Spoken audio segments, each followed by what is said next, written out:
come out here on Ironic Radio Network, 8-Bit Bros. That's number 8. Then bit. Then bros. One word. I strongly encourage you to stay tuned for that. And if you want, they also have a Facebook page and a much better live show. Anyway, 8-Bit Bros, 8 p.m., Ironic Radio Network. It's 8 o'clock, and you know what that means. Oh, yes, you know what that means. It's time for another episode of the 8-Bit Bros Early Edition. Yeah. Well, I guess we say it every time, and we should say it again. Not a kid-friendly show. Put your kids in the closet. Strong language. Strong opinions.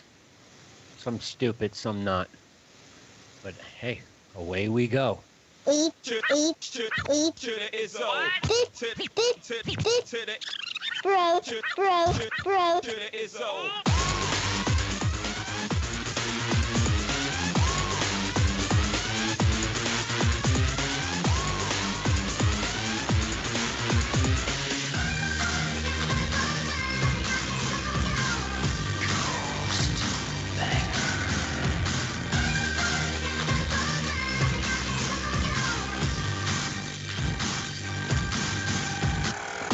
What you just said is one of the most insanely idiotic things I have ever heard.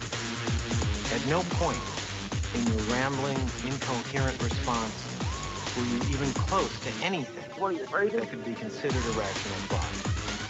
Everyone in this room is now dumber for having listened to it. I award you no points, and may God have mercy on your soul.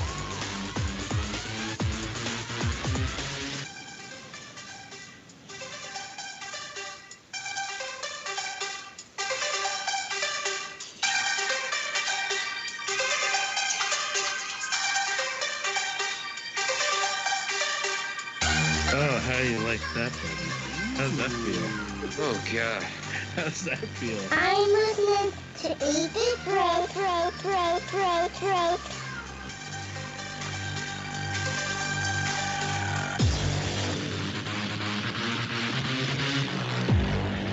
Hi, 8-Bit Bros Tuesday Early Edition, day 36. Day 36 of fucking lockdown. Center box gets a circle tonight. No square, no X, no nothing. He out. He not here. No Ren tonight. To the left, me, web boy. You know me by now. 846 miles south in the right box. The one and only Thumpin' Loud. And today, in the other box, right there, John Jameson. John G. The Reverend John Jameson in the house. Reverend John Jameson in the house. What up, John? What up? What up? How is everybody? Still breathing. That's a good part. Yeah, I hear you there. There we go. I think I got all my sound right. Talk to me, Thump. Yo. Oh, there we go. Okay. Got an issue over here. Day 36, gentlemen. Oh, yeah. Well, Thump, a little shorter for you, but still, it's pretty much the same. 10:36. Day 36. Locked in. Day 36.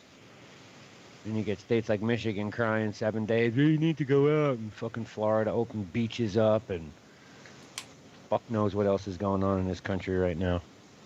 Somebody was telling me the governor of Lee was telling me the governor of North Carolina is opening up the state. We are due for, like I said, the 29th. Yep. How about Georgia? You said Georgia too, right? Georgia's fucked up too. We still don't know what it's going to look like, though. I mean, we're being told the 29th, but we don't know what that is. Yeah. Like, because they even said when they told us that we're talking about opening up, but they didn't say what type of opening up. They're like, it's not going to be, all right, everybody go out on the street. Yeah, soft opens.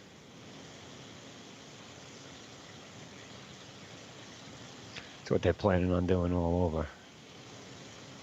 Look, Jessica says gross. Also, she'll be right there. Jess will be here soon. You can prepare for her window. Yep.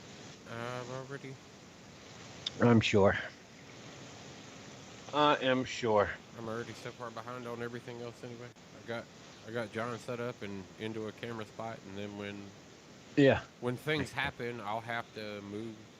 Make things happen. I got I'll you. have to move things around. Yeah, but they're talking soft opens for certain states, which is like pretty much do the same thing you're doing now, but it's okay to go to the beach, keep your distance, wear a mask, Yep, that's why I started out the show with one. gonna open golf courses It is the acceptable norm. for this new world. Yes. Yep, it's not a high grade surgical anything. I mean, right now they're just saying the best thing you could do is just cover your mouth all the time. Yep. So, Your eyes too, if possible. How do you sunglasses. how do you find the mask with your beard, Doc? The mask that keeps going up into my eyes. The beard keeps pushing it up. This one hooks really good under my chin, Yeah. and it's pretty tight. So since the lower part hooks under my chin good, I from all the time riding a motorcycle, I've got this natural indention underneath my chin there for beard beard to motorcycle helmet strap.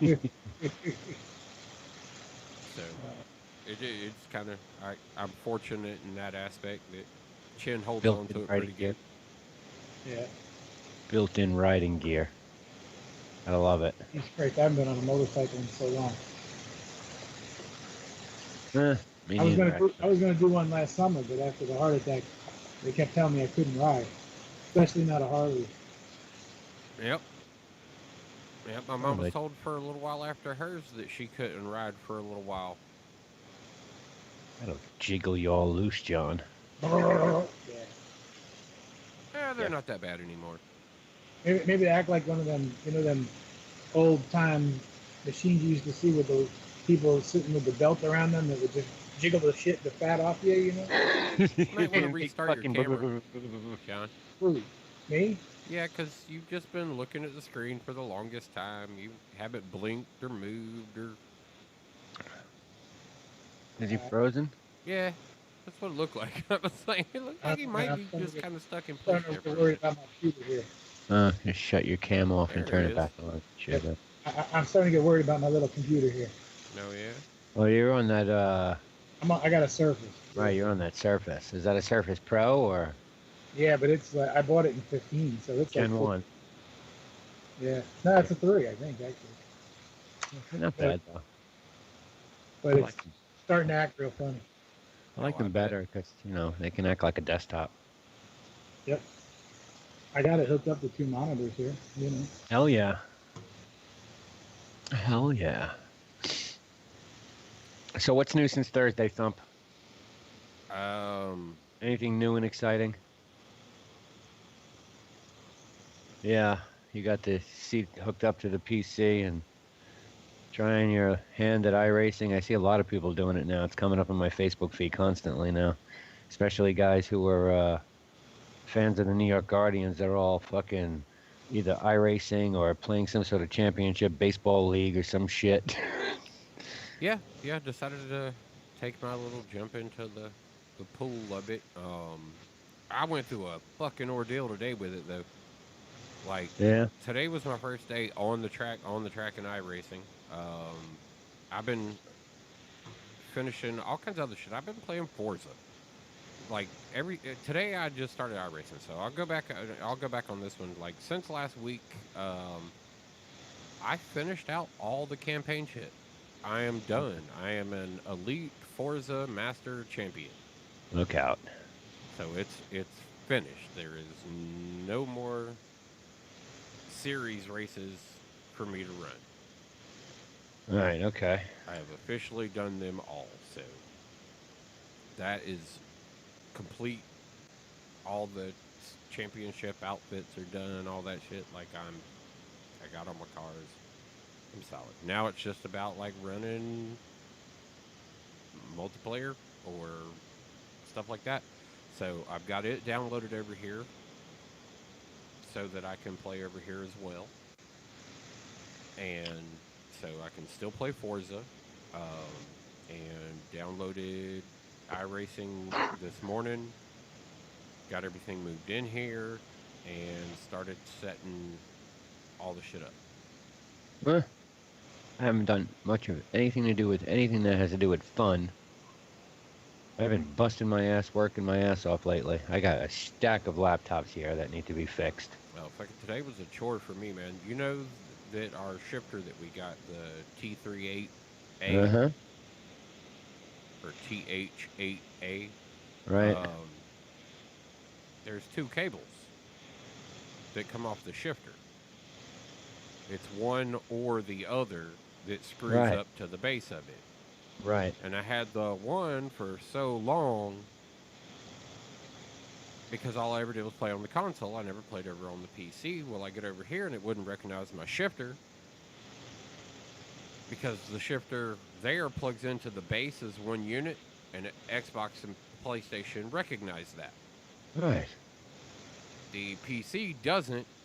It has its own USB Yeah. because of its differential and sequential and HK Uh-huh. and all that. It's got so many settings to it, so it's got its own designated USB.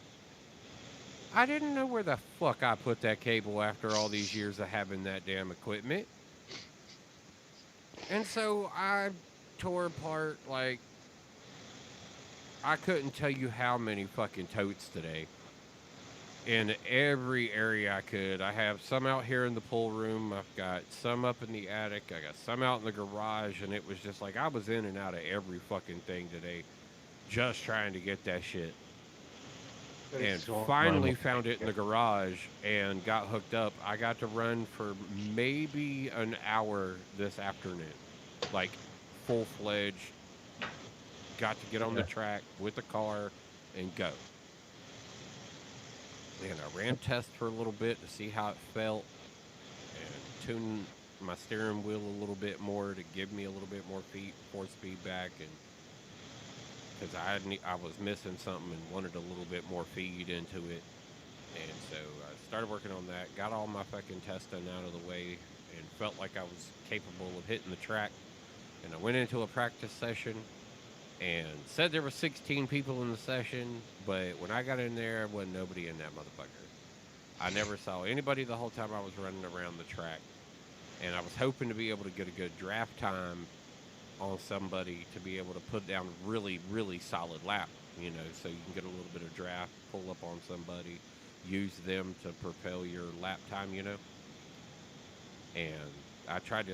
I run that thing for 45 minutes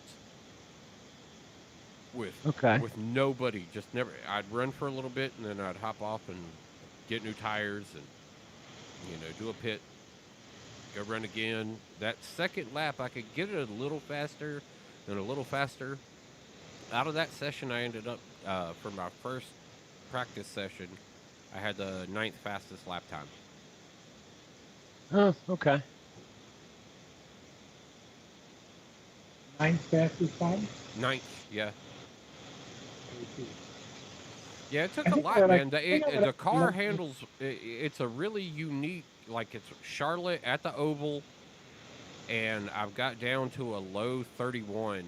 I think, let me look it might be a 37 something. That actually might be something I might like doing. I'm not a huge gamer, as you know. I don't really play games at all. But racing, I might find fun. It's fun racing. Might have to educate them, you know? Oh, it's a lot of fun, especially if you've got a rig that can deal with it over here on this side. I would definitely say this was insane. Webb, I know you got my text about the pedals. Yes. Flip yours. I don't know. Can I do that with mine? Do we have the same ones? I thought you had the other ones. No, we have the same thing, the T3 Pros. Okay. Wait a minute, you actually have pedals? It's got I have the, a full-blown metal racing set. rig. It's got the metal plate that goes on, and then it's got No, the open side on one end. Can't see it from here. I think you have different pedals than me. So like you literally are like shifting gears and Sitting in a racing seat with pedals and a steering wheel and a eight gear shifter. Yep. What do you mean sitting in a racing seat? Sitting in a racing seat. I'd pull my camera, but I can't. But right here is a steering wheel and the base that's it's attached to. Underneath the desk over here is the Thrustmaster T3P Pros. Over here is the shifter, and they're all sitting attached to this racing seat. So it's like having a video game in your room, now. Like one of those ones you'd go to the Arcade. an arcade in your room. To a degree, yes, but Pretty much, way How's that better, gonna come? way better handling and everything else than that thing from the arcade. This the hell's drives that? a whole lot better, a whole lot better. What's that going to cost me? This setup I have, I mean, You can do it for 900 now. yeah, You can do it actually a hell of a lot cheaper than we did it for, that's for sure. And the same equipment. yep. Oh well, I was looking at maybe making the Fanatec jump because Yeah. Brushless versus what we have. belt drive Definitely. versus gear driven. Well, yeah, ours isn't gear driven, it's belt driven. That's what I'm saying. Belt drive versus gear driven. Yeah. Or brushless. I mean, I got no problem with mine. No, I I'll have no wait. problem with mine either. Like until mine goes out, but I'm looking at like Yeah. that next set. You know, I have a feeling that my usage is about to go way up. Right. So True that. But yeah, John, full blown racing seat. You know, you sit in it, it's adjustable just like a car. You could slide it forwards and backwards, get yourself comfortable. Pedals, brake, clutch, gas. You think my fat ass will fit in the seat though? Sure. Come on, No. Maybe. What do you think? I'm gonna have to come down and test yours once the social distancing shit's over. Fuck that social distancing. You can come down now and check it out. Gotta remember, it's groups of 10 or less. That's okay. That's the rules. 10 or less. Yeah. No, you just stay 6 feet apart. Don't drink out of my beer. Ren is out celebrating a birthday party. No, Ren is 3 feet from his computer celebrating a birthday party. Same What the difference. hell? How's he 3 feet from his computer celebrating? Because you're not allowed to go out anywhere. He can't take his girlfriend out. I mean, I would have just been Whose like, birthday is it? Hers? happy birthday and fucking done the show. Is it her birthday? It's her birthday. Yeah, it's her birthday today. Happy birthday, Lola. Happy birthday, Lola. But I just would have been like, nice, happy birthday. Here's a cupcake with a candle in it. Blow it out. Great. Lola, I'm gonna do my hey, show and- Lola. But hey, I mean, you know, try and be as normal as possible in these times. That's for sure. Yep, that's why he's not doing a show, and he's spending some quality time with the lady, like as if he was not here. True that. So what do you think? You guys gonna come back to the studio when? I know I am. Yeah. Yeah, Fuck they're all really excited about being able to get back to that. Can't wait to get out of here. You know, it would be real fun to have you up here one day too. So Oh well, one day I'll get up that way. might be a little It hard was to going to work be a lot sooner than later, but now it looks like it's going to be a lot later. later than sooner. Later than sooner, that's for sure. Yeah. Although you got to figure out the logistics on how to do everything because you do half the stuff from there. So Oh no, I could come there and set up a machine to do what I do. yeah. Yeah, we could do it right there. It's not a big deal. Not a problem. Yo, you're on. Who you were? You on Sprint Thump? No. Oh, okay. I had some wacky shit going on my phone the last two or 3 days. Oh yeah. Telling me I wasn't connected to the internet, and even though I was, and I was getting that in like text messaging and shit. I'm like, why am I getting a fucking message saying I have no internet connection if I'm in my texts? Yeah. So I didn't pay any attention to it. And then I said, fuck it, the other day. I gotta reboot my phone because it's been acting fucking weird. And well, all of a sudden, my phone is fucking lightning fast on internet speeds. Oh yeah. And my connection to LTE is pegged at 100% all the time, no matter where the fuck I go. Today's drive, 100%. Nice. only to find out T-Mobile and fucking the Sprint merger that went through, where they finally flipped the switch, and now it's one network. Yeah, they. Holy shit! It was like getting 100 extra fucking towers all of a sudden. Absolutely amazing. Good job, T-Mobile. And they turned on some of their 5G shit too, which is good if you got a 5G phone, but that's only in Philadelphia. New York's not till like next month or something like that. But good luck going out anywhere to take advantage of it. True. Yeah. Yeah. That is the sad state of affairs. Right. John, did you follow any of the XFL at all? No. No? I figured maybe one or two games since we were all involved in it. Commissioner Oliver Luck. But you know me, I'm like. Yeah, I know. Busy, busy, busy. Well, it's not just that. I'm so anti-sport. I just said that I hear you. I don't know. Am I frozen again? I'm frozen again. I don't know. Your noise in the background seems to be getting louder. I don't know what that's about. The fucking fan. Doesn't make sense why it gets louder. Because the fan is right next to the microphone on the laptop. Oh. Okay. Yeah, I got you. I got a USB snowball mic at home. I'm gonna try to bring that in here and see if that works better. Snowball probably will work better. Yeti. Or At least it gets it away from a blue snowball. Yeah, a blue snowball. I have 2 blue Yetis in the house. Yeah. Yep, one I bought and one was a Christmas present. Nice mics. Unless I bring that other mixer down here, I don't know. Can't use it. What? They're nice mics, but I can't use it. XLR. Yeah, we got the boards. They're USB. The boards don't do USB. Yep. What's that though? Your board's gonna be USB. No, boards do XLR. XLRs. Just like the studio. Can't put a USB mic on it. You can't even convert them. You'll have to like educate me on how to hook the board to the laptop so that I can do the Zoom from the laptop. Yeah, we can do that. Just plug that shit in. Yeah. XFL Commissioner Oliver Luck sues Vince McMahon for wrongful termination. Wait, he was fired too? Everybody was, yeah.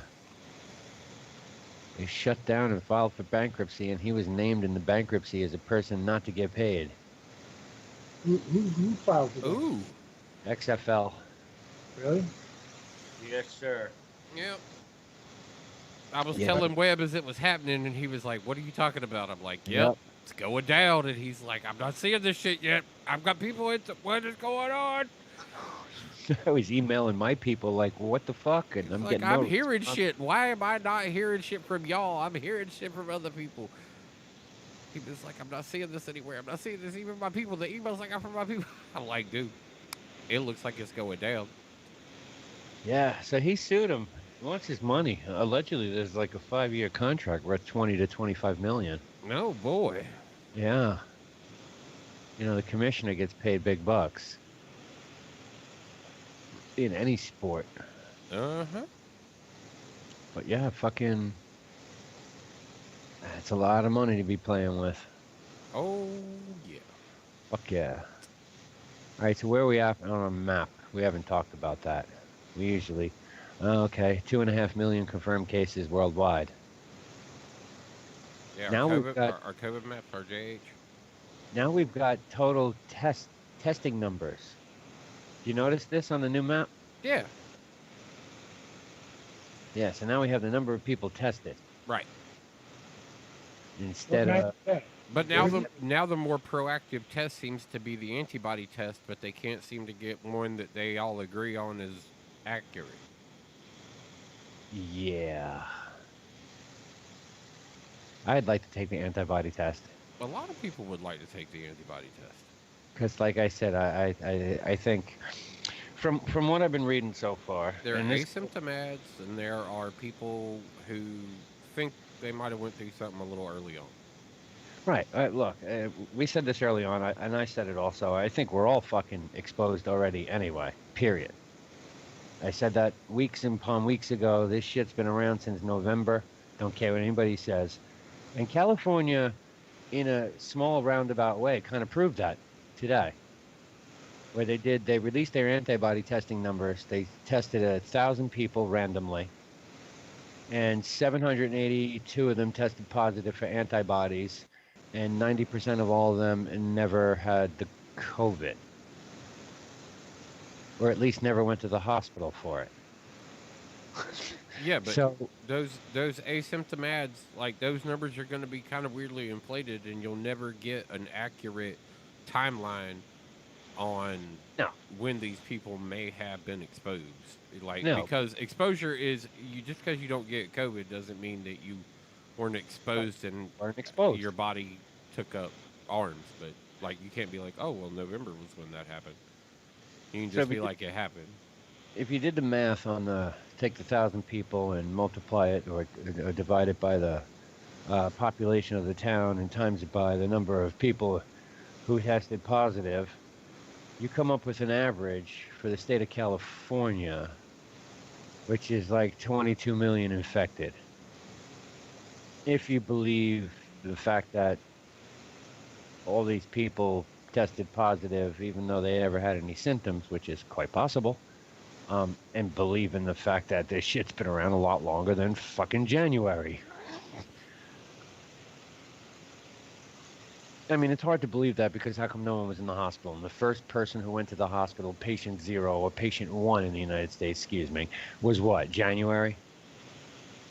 But then you had that brash of fucking weird sickness going around in November and December, and you can talk to your friends and they'll be like, yo, yeah, I was down for the count for 10 fucking days. Flu shit didn't work. Yeah. Flu shit's not gonna work. Well, I mean, you know. But I'm curious. I'm I don't curious. know. I was sick for a while. Yeah, and you, like I said, there isn't really a person you can't talk to who doesn't know someone. I'm also not a doctor, nor willing to dive that far into that hole. No, I don't even. They even tell you the number of hospitalized in the United States. I mean, until we get an accurate of when things took place, like in other countries, Right. and can track some kind of exposure pattern, like Right. at all, it doesn't matter. All of this is just it is like a wild, absorbent speculation of like trying to hold some kind of accountability to what? Right. Be nice if they gave you the fucking tested and hospitalized numbers across other countries. The idea of that information being out there would be really cool because then you could be like, look, motherfuckers, this was known. But you're never going to get the truth on that end of it because the one thing keeping everybody in check is we just don't know. We never really knew what was going on. Everything just kind of started happening and things were changing and things did this, that, blah, blah. They get to say that everywhere was haywire. So nobody knows anything. And so that's the excuse that's being able to be blanketed on the entire thing. That's why I think trying to argue when anything actually happened, you know, if it happened in Wuhan, there's so much tainted information behind the fact of whether or not that's where it even occurred, so nobody knows what the fuck really happened there. Fuck yeah. If there is some weird actuality in the fact that it didn't come from a source within Wuhan, and it was brought there and started, then that's a whole nother thing, which means it was tested in other markets, I'm sure, before it was put there. Which means there could be this validity to all these different timelines of you a couple of years ago and Ren, 6 months back. And, there could be all these tie-ins. But there are just so many leaps and bounds to get to each of those places. And it's all clouded under the plain and simple, oh, it was chaos. Nobody knew what was going on. It's true. That is very true. The amount of misinformation, confirmed misinformation, that's the fucking crazy thing that I want to take away from this, is the outstandingly bizarre amount of bullshit that was told to people and then told it was bullshit, but this is more what we think. Like, okay. So basically, I'm just gonna stay in the house and figure out, like, when y'all are done fucking trying to figure shit out. Yeah. We'll either revolt and go out in public without you, or because y'all can't get nothing sorted out, and that'll happen, or it won't, and eventually you'll slowly release back into the public like you know something about something. True that. Because right now, that's the one thing everybody's worried about is how do we hit the streets again? And if we do, both sides of that coin, you know, there are people who just want to get out to get out. They're fucking tired of being where they're at. They don't give a fuck about the consequences of any of the shit, and they just want to get back out because they miss public. And then there are other people who are like, I'll stay just like I am as long as I can until you tell me it's safe to be back in public. Right. You know, because if there's any credibility to the fact that, you know, because there's also the suspect group of people who say that this is all bullshit. Yeah. It's all bullshit. Those are the people out there fucking protesting. Let me out of my house. This is all bullshit.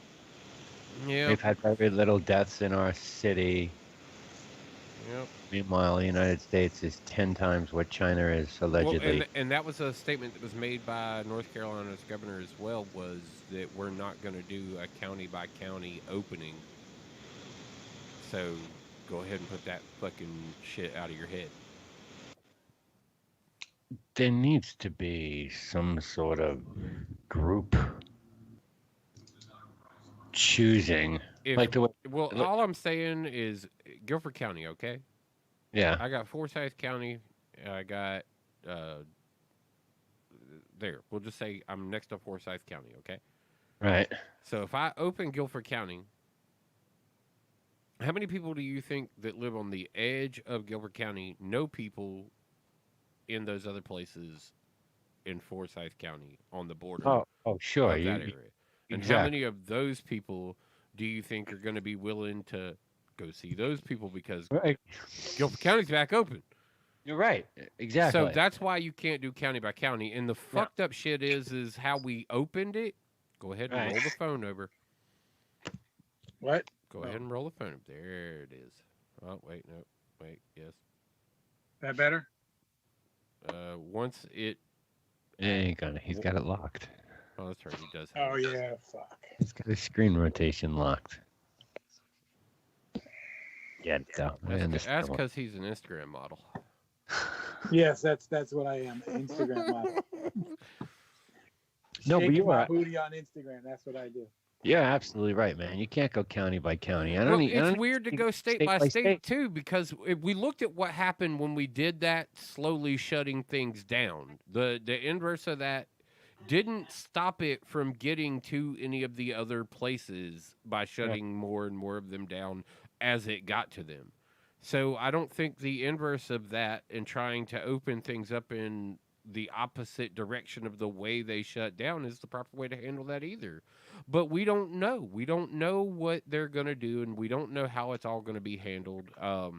You know, it's got to be a staging kind of thing that they would allow a certain type of travel, certain gatherings of groups. Yeah. But there's not going to be, you know, all right, so their airports are back max open. Fucking, you can go see your buddy in New York now. Yeah, see that I mean, I can just see the people from Pennsylvania fucking, oh, we're going on a trip to New York to see Aunt Mary. And it's like, how she did through the COVID. Yeah, you fuckers in Pennsylvania didn't follow the rules. Stay out of my state. I mean, to get to New York, you got to drive through New Jersey there. Well, depends which way you want to go. That but phone, you know, the phone is going, John. What? it's sliding. I was like, we are on the move, bud. We're on the move, man. I don't know. This whole thing's kind of weird. Fucking, once again, as always, do the right thing. Stay inside if you don't need to. Go grocery shopping at the optimal time so you're not standing in a fucking line I went to the store again the other day. Turned right the fuck around. As soon as I drove by it and saw the line of like 80 people outside, fuck that. Fuck that. Fuck that. I'm not standing on no line an hour to get in a store. It's not happening. There's too many people in one spot for me right now. I don't care what you 6 foot. Just let us in. Right? I mean, it was fine when it was, you go to Home Depot. Oh, we're only letting 100 people in at a time. That's great. That's 100 people. That's a lot. Everybody's spaced out in the store. It's good. Now it's like, well, we're not letting in any more than 20. It's like, what, 20? What, this motherfucker could be in there 2 hours behind picking out fucking wood and flowers and mulch. Hey, Whip. Yeah. Let's double down on not only was it locked, but I guarantee you India is shut off too. Could be. But it is a phone, so is that even possible on the phone? What, to activate NDI? Yeah, I don't know if that is on the Possibly. phone. I have no idea. What's locked? We get a Skype logo and no video. What do you mean? It's us trying to figure out what Skype's doing. Oh. And what this is doing. Like, I can see you in Skype, but I can't. You're a Skype logo on the stream. Yeah, I see can that. see you. Turn your video off and turn it back on. Like, you're there, but You Yeah, talking about you're- me or you talking about? Yeah. Turn your video off and then turn it back on. Hit wee. the little button off and on and see if that brings back the stream. Video off. Look at Jess at Video 9:07. off. Hey. See right there. Did that work? Yep. All right. I rotated away from it, switched over to you on cam up there in that box, and then brought his back up, and it didn't fix it. That's cool. It fixed it though. What is Jess doing? No, she said, "Oh, I'll be right there." That was 30 minutes ago. I mean, what you do in that situation, you just go call her ass. No, that's as soon as she rolls in, we're gonna roll a break.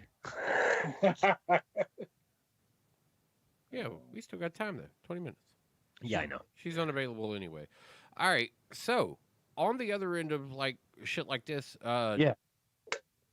John, I've not only just stepped into the iRacing thing, but we were playing with some other.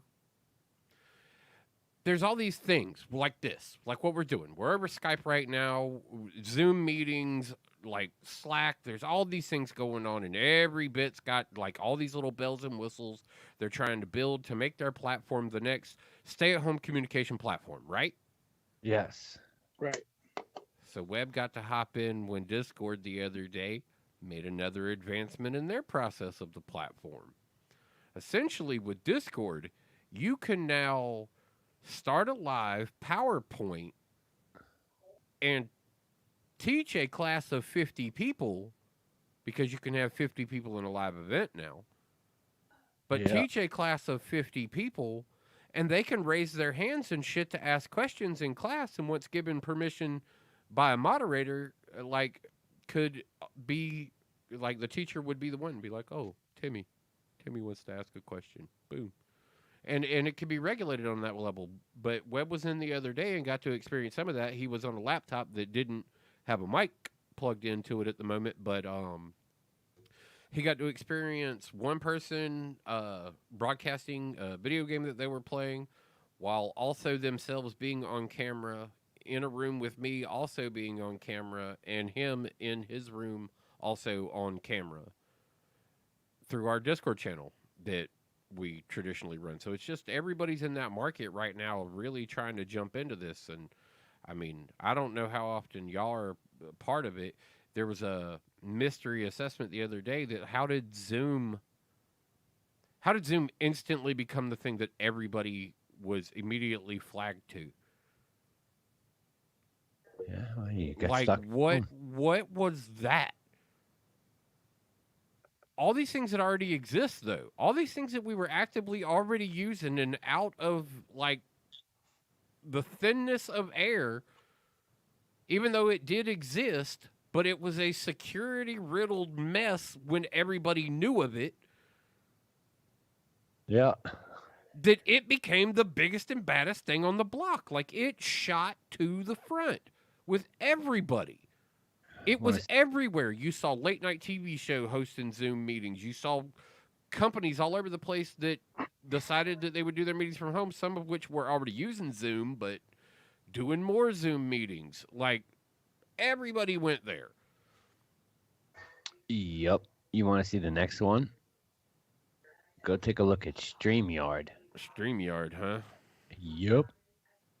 I don't know. I like that live what thing you were doing that you were showing the other day. That was pretty dope. Yeah. I like the way their setup is. I'm trying to see. You see a lot of, with everyone being locked in now, and I've been following along with the music industry and what's going on there, and everybody doing fucking concerts from home and live concerts here. They're all using some sort of technology to do this because, I mean, you saw the Rolling Stones do it the other night with them in 4 different locations with video and audio and synced goddamn perfectly. That wasn't Zoom? No, that was nice. I think they were. I don't think they were using Zoom because they had named windows, and I don't think that's a Zoom thing.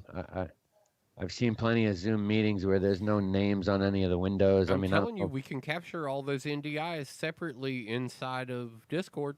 They can be captured and put into OBS. You can build things out of that. I know.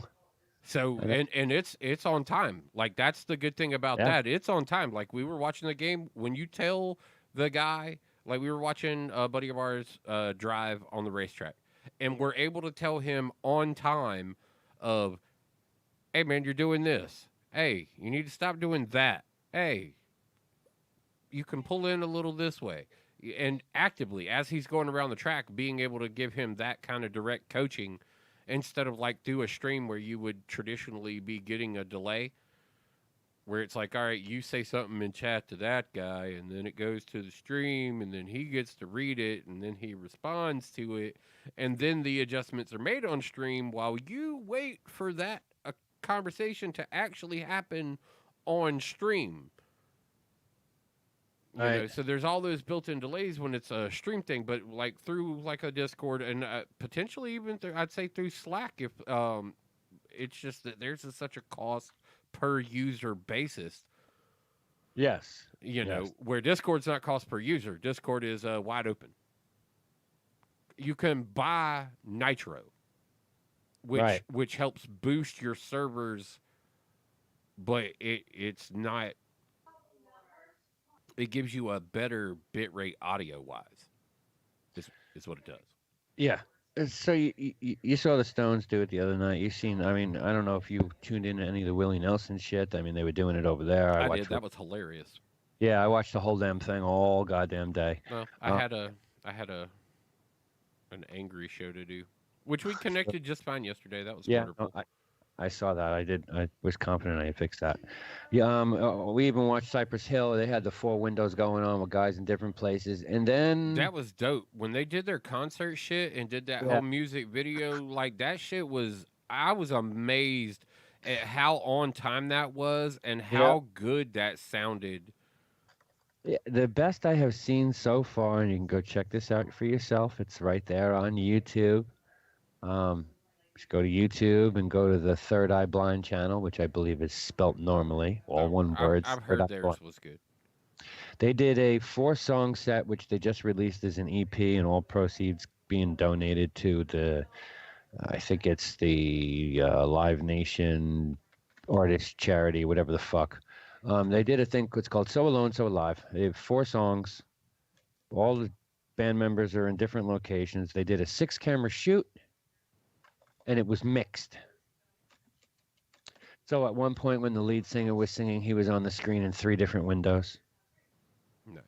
Maybe all the same photo, maybe one from one of his cams, or 2 from one of his cams and 1 from another. And there was somebody mixing all this video. And for the life of me, I wasn't sure how they did it, but if I'm not mistaken, they did it all through that fucking iOS app software for camera mixing. And it looked fucking amazing. It's by far the best. It was better than anything you saw on TV through that 2-hour bullshit. Oh, I told you already. If you can get the unique feed, yeah. Like now that now that at least Skype offers NDI and Discord's NDI, like if you can get that type of dedication, all that can be brought into a studio board from anywhere. Yep. So they could, the guy who's producing that, as long as they've got the right type of connection that they're using, like a Discord or a Slack, because we know Skype's a little off and stumps on each other. So we know that's not it. We know Discord's probably a little bit better on that level. Slack's probably pretty good on that level where you're not talking over each other. Everything can be heard simultaneously. Right. And to be able to pull those as individual audio feeds too, which is something Skype doesn't allow you to do. I don't get to control Webb's mic volume individually, and I don't get to control, John's mic volume individually, or Ren's mic volume, or J7's mic volume. Like, it's all one lump as it comes in, where with Discord, you can make adjustments there and work a post-production on a individual user's end. I've been eyeballing the fuck out of all this type of shit, dude, for a while. But what's Discord actually for? Discord started kind of as a gamer's way to communicate with each other, an alternative for TeamSpeak. Discord chat software? No. Yep. Yeah. Yep. It started as a gamer's way to communicate with people who didn't have, they had games that didn't have voice over IP. So people created their own chat programs that you could talk to your buddies over a microphone and PC to PC conversate with people you were in game with. That's the original development behind those, and who was using like TeamSpeak and Discord. And then Discord got in bed with another company. What is it? I'm drawing a blank. Whoever. Yeah, I can't remember who the hell it was now, but they got in bed with another company, and then they you started seeing little absorptions go on as things were going on. They took over some game company and were doing a launcher for a little bit, but they stopped that finally. And but now they've just been working on the integration of making this a fully, like, I've got a server list of people that I'm groups with, and if I want to go hang out with a certain group of people, I can go to that server. Let me know how you're doing. All right. Sorry. Good. But inside an individual server, there could be any number of text channels, voice channels, and with individual users, you can start video connections, or you can go live in channels with whatever screen you want to go live with, and people can join that channel and be a part of your live event. And if you've got that channel set up to where only certain moderators can talk or give permission, then you've got a firm chat regulation there to where people can't come in and just stomp all over your shit. They can come in and watch it, and then come in and hang out and enjoy it. If you just want it to be a stream where you talk and nobody else does, and that's fine. If you were looking for an all-out wild free-for-all, you just keep it wide open and let everybody just pile into the room and keep fucking chatting until the fucking server crashes. You know. True that. True that. Because I don't know what 50 people at a time would do. I mean, I know you can do it. I just don't know what 50 people trying to talk at one time would do. Not without mad-ass bandwidth. You'd be fucked anyway. Never hear a goddamn thing. Oh, yeah. I'm 100% on that being exactly how that part of it would go. But hell yeah. Hell yeah. So, John, how much time you spend in the studio? A lot. That's it. You quarantined yourself there? Pretty much. I mean, I go home to, be human. Right. But I spend a lot of time here. I don't know. I don't know why. I just like I got a more comfortable desk and setup here, True. And for the most part, there's nobody here but me. that's why I don't spend much time in my living room, and I spend more time in my office. Oh, Yeah. what's the new meme right now? There's an 80% chance that the spot you want to occupy in the kitchen is already occupied Yep. because everybody's fucking home. Yep. But yeah, have you learned anything, John? Have you learned anything new in this time at lockdown? You figured out Illustrator or Photoshop? Have you learned anything? Yeah. Did you get Not better at really. anything that you've been doing, or? Not really. I don't know. It's kind of been like weird for me. I've been doing a lot of work and catch up on work that I've been trying to get through. You So know. Yeah. you've been given the grace period of less interruptions in your day. You would think that, but it seems like I feels like I got more interruptions. Like we're talking about day what, 36, 37, where are we? Yeah, 36. And like I've gotten a lot of shit done, but I don't feel like I've accomplished anything. Yeah. Hmm. You know what I Yeah. mean? Yeah. Oh, there's J7. Oh, hi, John. Just in time to Hello. take a break. Really? Yeah, you do this Yeah. all the time Yeah. to Pretty me. much. You're on for the second half of the show. We get it. She Yo, fucking- yo, Jay. Not for anything, you should have been here Thursday. What happened Thursday? Me and Webb literally did get off of the show and go do another podcast. Yeah, yeah. Like we don't know. We got off the show. All of a sudden, somebody hit us up, and he's like, "Yo," he was like, "Let's get together on Skype." So we get together on Skype. Next thing you know, me and Webb are on a podcast. I'm gonna finish editing that and air it this week. Right? Nice.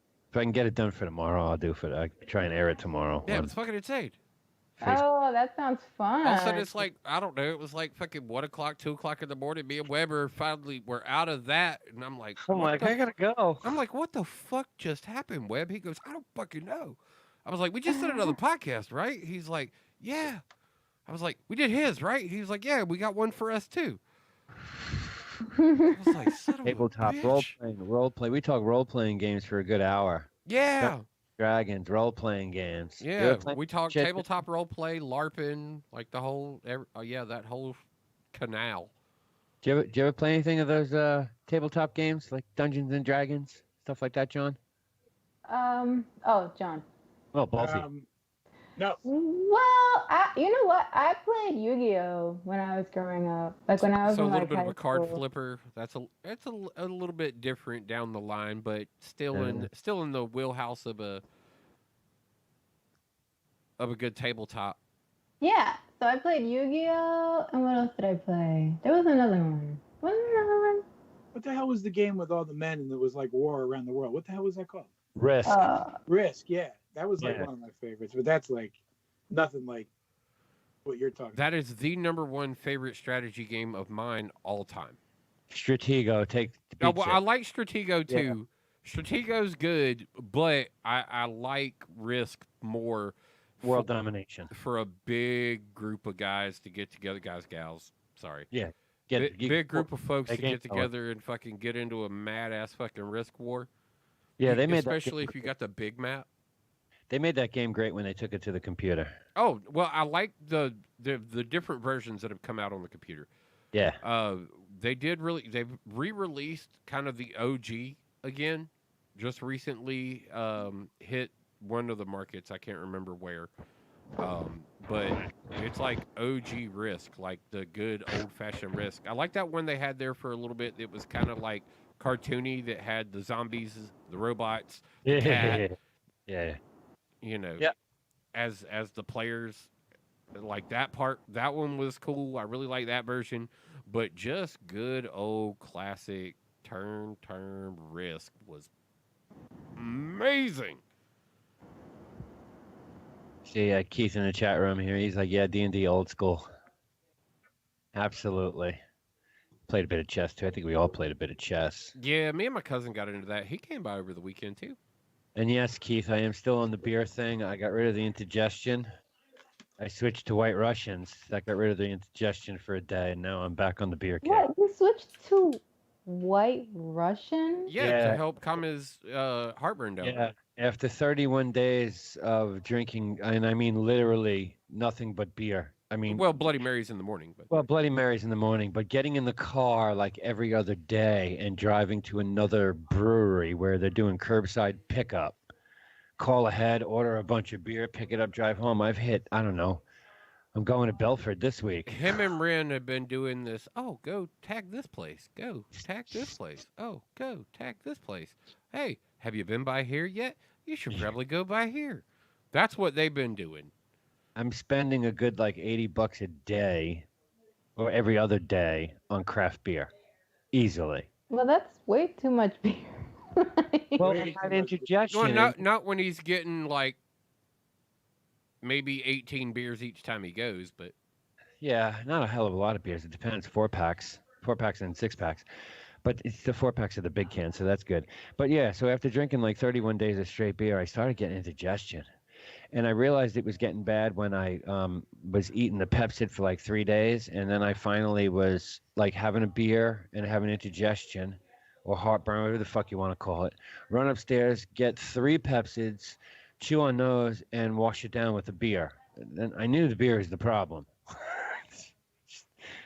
So I switched don't to. those Maybe. Pepsids act like Alka-Seltzer when you add the fucking beer right on top of them, though?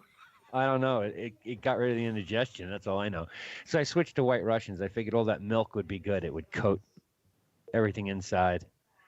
Okay, know. at least you're not, what do you call it? Lactose intolerant. That No. would make it worse. Not at all. Okay, that's good. Maybe you can just, not drink beer for a day. No, that can't happen. Keith in the chat, he's drinking PBRs. So that's right, thumb Sally. I think I got I'm finished. having another one of these. These treated me well, but Please? It's a these red can. Thea Blanc thingamabob. Oh, right. The wine seltzer cooler. Yeah, what is it? It's what do you call it? James. It's can. sparkling wine. There you go. What's your ABV on it? Oh, Thump is drinking a Pabst. Okay, there you go. Alcohol by volume. ABV. Yeah. Oh, ABV 9. Doesn't say. If it's not a 9, then you need to go buy something else. Right, and John's over there sipping his water. Ain't nothing wrong with that, Um, man. That's what I've been doing all day. Dude, Uh, I it's spent one. Wed, How much? I spent 3 hours looking for that. Oh, it's fucking 11. 11.5. oh, 11.5. Okay, so that's Yeah, not there bad. you go. There you Yeah. go. That's- Like I that's said, like- if it wasn't at least a 9, it was bullshit. Yeah. So it's like three Yeah. quarters of a glass of wine and a spritzer and that's it. Just It the water. literally is a wine spritzer. Yeah, it's a In a wine can? spritzer. In a can. Yeah, that's pretty. It's a carbonated white wine. Yeah, it's literally a wine spritzer. Wine spritzer. Yeah, That's for- based on fuck. its alcohol percentage and the size of it, because you can tell it's not a. No, it's not like a huge one. That's The what other day, though, I had a what do you call it? Yeah, but it was probably really tall and skinny. No, it was like a full size. It was like half of a bottle in a can, and it was like sparkling rosé. I thought that was funny about White Claw. White Claw was like, "We'll give you the same amount, but we're going to stretch our can out and do it this way instead."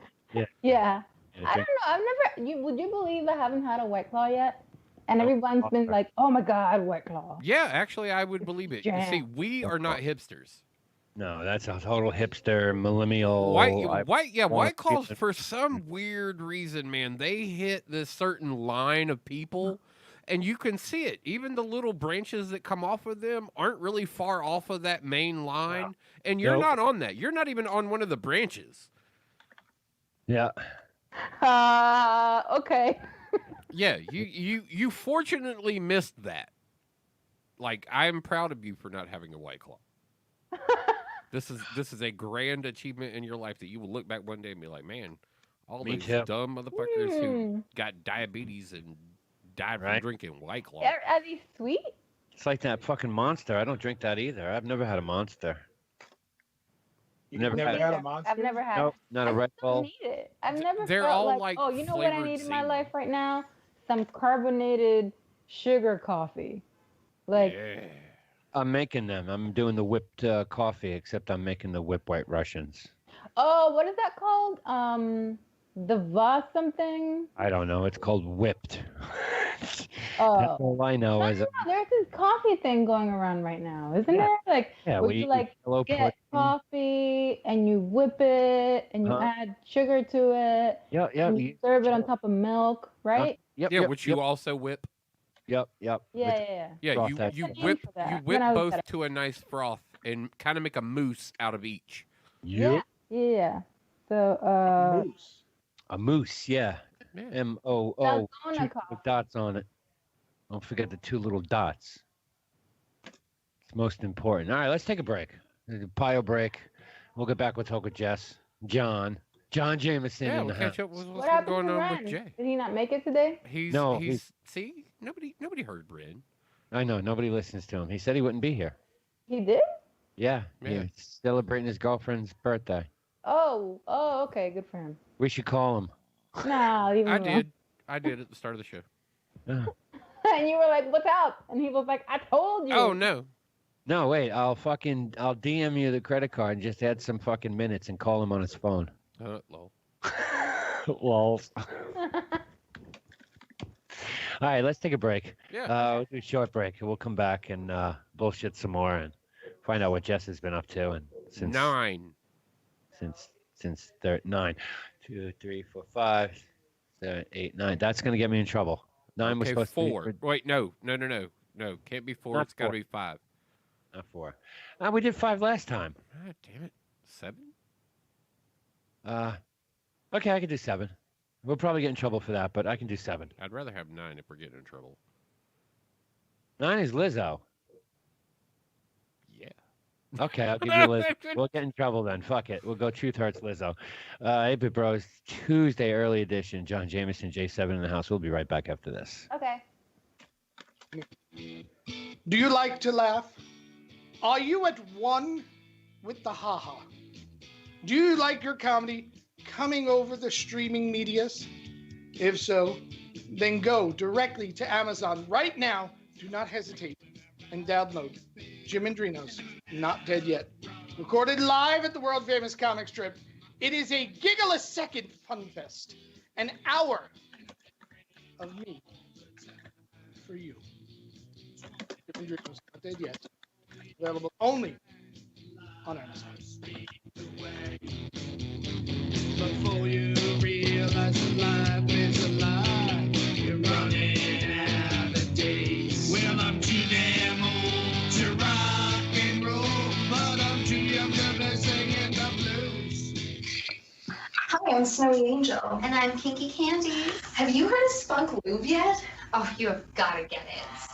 I mean, really, it's the lube that everyone's talking about and everyone's going to want. Look at that. It looks like real cum. Yeah, I mean, how can that get better? I mean, it's nice. It just feels so good when you rub it all over yourself. Everywhere. And you know what gets better about it? There's different kinds of Spunk Lube. They actually have hybrid.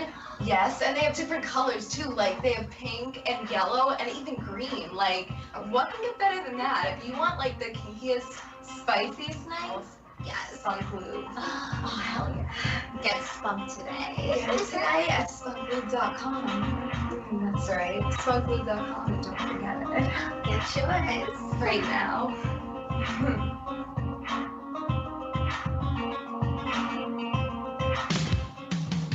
Bud Light presents Real Men of Genius. Real men of genius. Today we salute you, Mr. Centerfold Retoucher. Mr. Centerfold Retoucher. Your incredible talent takes gorgeous women and somehow makes them gorgeouser. A mucho gorgioso. Breasts bigger, moles smaller, mustaches gone. You're a star.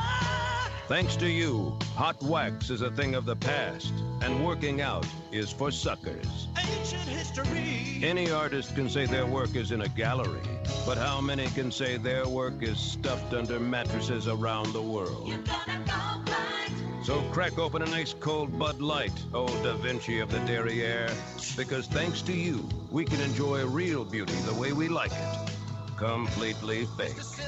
Bud Light Beer, Anheuser-Busch, Fort Collins, Colorado. Hey, everybody out there. This is John G, and I have a special on Amazon called Living Large. It's a stand-up special. It's funny. It was shot at the Comic Strip Live in New York City.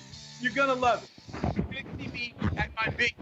See, a few weeks ago, I had a heart attack. So if you don't want to go watch it because I'm funny, have some pity on me. Go watch my special. Anyway, I'm not gonna be so big anymore. No more living large. I gotta lose weight. They want me to take off pounds. I don't want to take off pounds. I love food. But anyway, go watch the special. It's gonna be funny. And I don't know how much longer I gotta live. I'm wearing this defibrillator thing. I don't know what this thing does. Supposedly it shocks me if my heart stops. My heart stopped years ago. Anyway, John G, Living Large, Amazon. Go check it out before I'm not here to watch.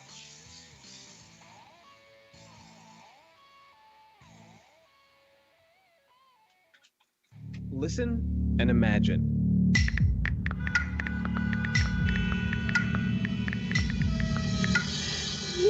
It takes 5 seconds to send a text, and for those 5 seconds, you're driving blind.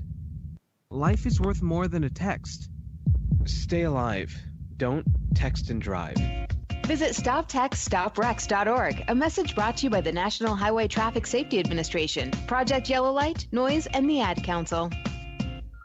You got something you want to get off your chest? We want to hear it. Call in 917-720-3038. The Ironic Radio hotline is now open. Ironic Radio, well, isn't it? Why men great till they gotta be great? Woo! I just took a DNA test, turns out I'm 100% that bitch. Even when I'm crying crazy, yeah, I got boy problems, that's the human in me. Bling bling, then I solve them, that's the goddess in me. You could've had a bad bitch, not committal. Help you with your career, just a little. You're supposed to hold me down, but you're holding me back. And that's the sound of me not calling you back. Why are men great till they gotta be great? Don't text me, tell it straight to my face. Best friend set me down in the salon chair. Shampoo press, get you out of my hair. Fresh photos with the bomb lighting. New man on the Minnesota Vikings. True first needed something more exciting.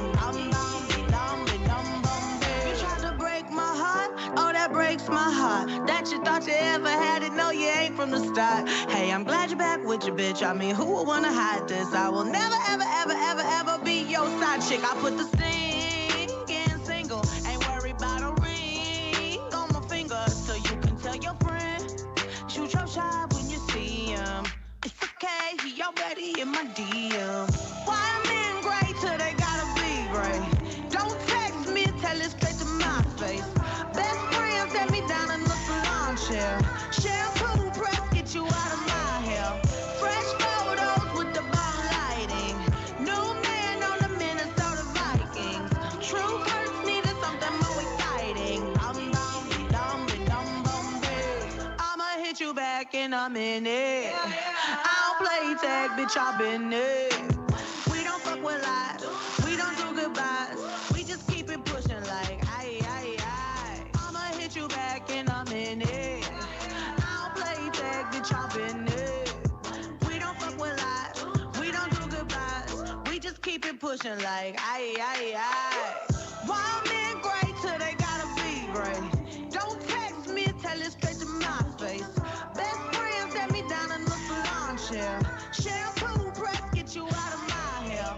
Fresh photos with the bomb lighting. New man on the Minnesota Vikings. True first needed something more exciting.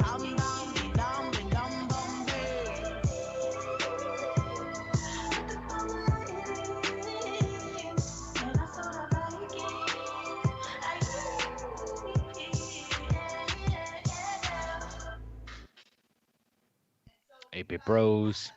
That night. Tuesday. Early edition. Yep. Mm-hmm. I really got to know why. Yeah. Why do you call it the early edition? Because it's the Tuesday. beginning of the week. Oh.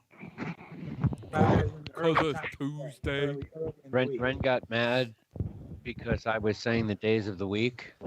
Ren got mad because we were doing 2 days a week and he wanted all of them to be replayable without Right. identifiers. Like our shows could run at any moment without identifiers. Trying not to refer to days. Oh. So this was so the early But edition saying was early versus later, that doesn't change that. Well, no, the early edition, late edition, you could catch.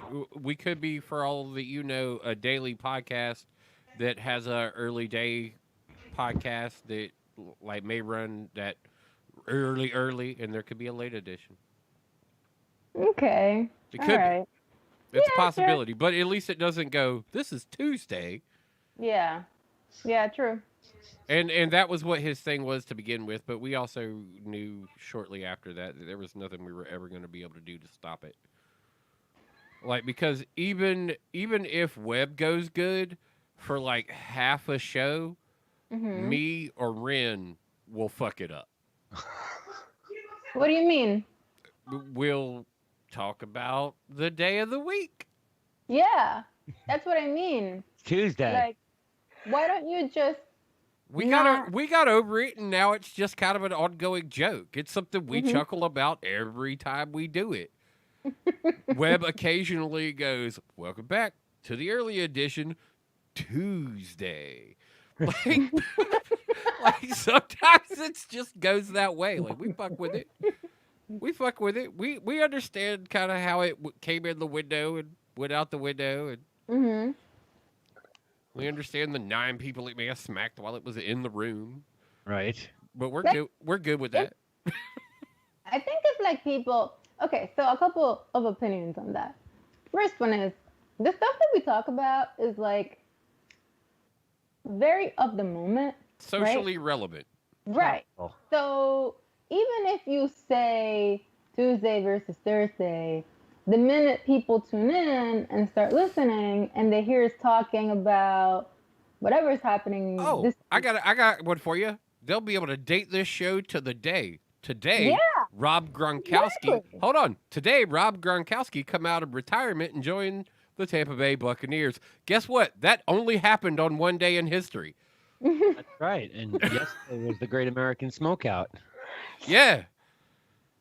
Yeah. Yeah, like dude, we did a kind of off 420 episode, which we just talked about racing the entire thing yesterday. Oh, Yesterday? Yeah, Angry Dandelion yesterday was literally 2 hours of us talking about iRacing.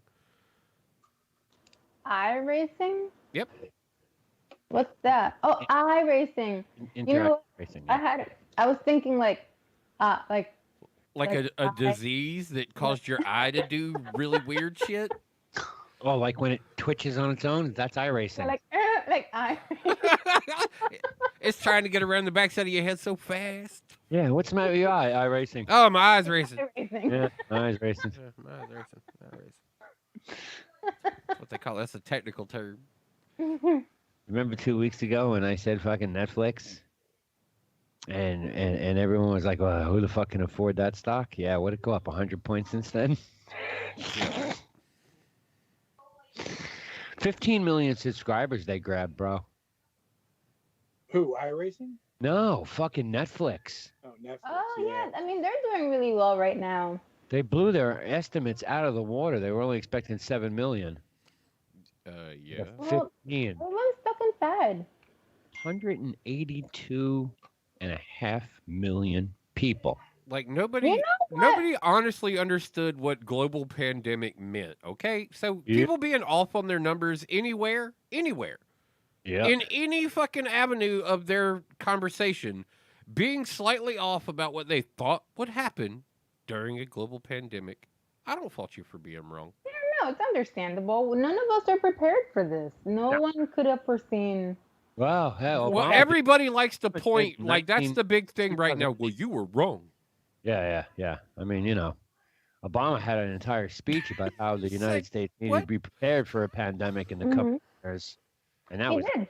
2008. But can you really prepare? I mean, this is an argument I have with a lot of people, and they're like, well, the fucking national surplus let us down. Oh, did it? What did you want them to do? Store fucking medicine for 30 years?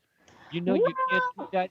You can't do that in your own fucking house. How are you gonna do that in a warehouse? There was a pandemic preparedness office that Yeah. was dismantled by the current administration. Because it was useless. If you Oh, go, clearly not. Yeah, but no, they that's just an were example of useless. that's just an example of like a way to spend money because you had some money to spend. Yeah, I mean, if That's you really all think that really was because they were literally sitting around doing nothing, preparing for me. I mean, the off. Sitting around Yeah, doing but wait a nothing. minute. But wait a minute. The reason that office came into being was as a result of the Ebola crisis in 2008 when we were not prepared for that. Right. And because of the learnings that happened after that, they set up that office because they saw the effects that could happen if something like that were to happen worldwide. Go ahead, John. But if they were really there and they were preparedness, if you will, what did they do?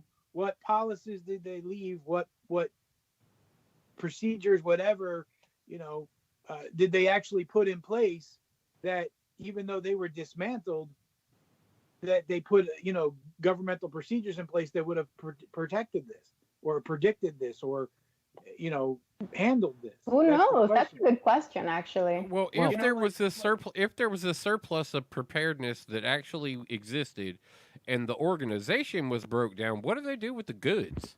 Yeah, where'd they go? Like, Right. if Well, that's the case, that's what I'm saying. if that's the case, that's why I said it sounded like good accounting to me, and it was a place to Right. spend money for an Obama administration to create this new segment to stockpile things for if anybody ever needs them. But Yeah, the question but is, even did if they that's actually the stockpile case- anything?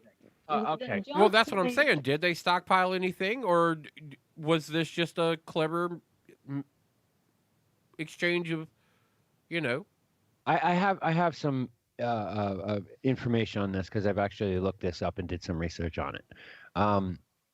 The office that was dismantled was basically 5 fucking people, and it was like the So head true, of McKinney. WHO, head of the CDC, 3 other doctors, and 1 person to report to the current administration or the administration. So what's the point? Because they're all talking to the government anyway. Why did we need that office?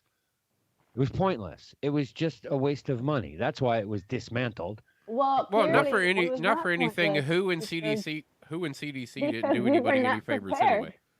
Right. I mean, who in the CDC? We know that they fucked that all up. As far as the national stockpile, there's a couple of factors involved in that. A, Jessica's absolutely right. The national stockpile was wiped out during the Ebola virus issue. No one seems to remember that. That was what, 500,000 people No, infected? we all remember that. We all remember the stats and Yeah. everything else like that. Yeah, So yeah. don't undermine the situation like people are. undermining you guys. Yeah, but I'm Yeah. saying this is definitely a steeper area than that. And what she was saying was that that administration developed this program for the fact that was wiped out so readily, which meant they were supposed to have prepared for if this ever happened again.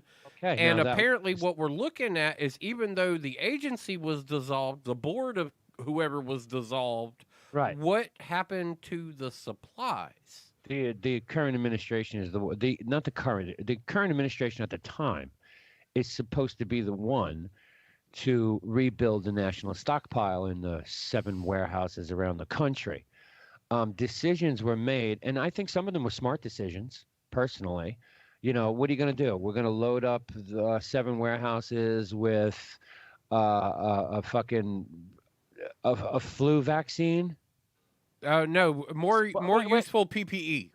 Well, yeah, that is what you would load the national stockpile with.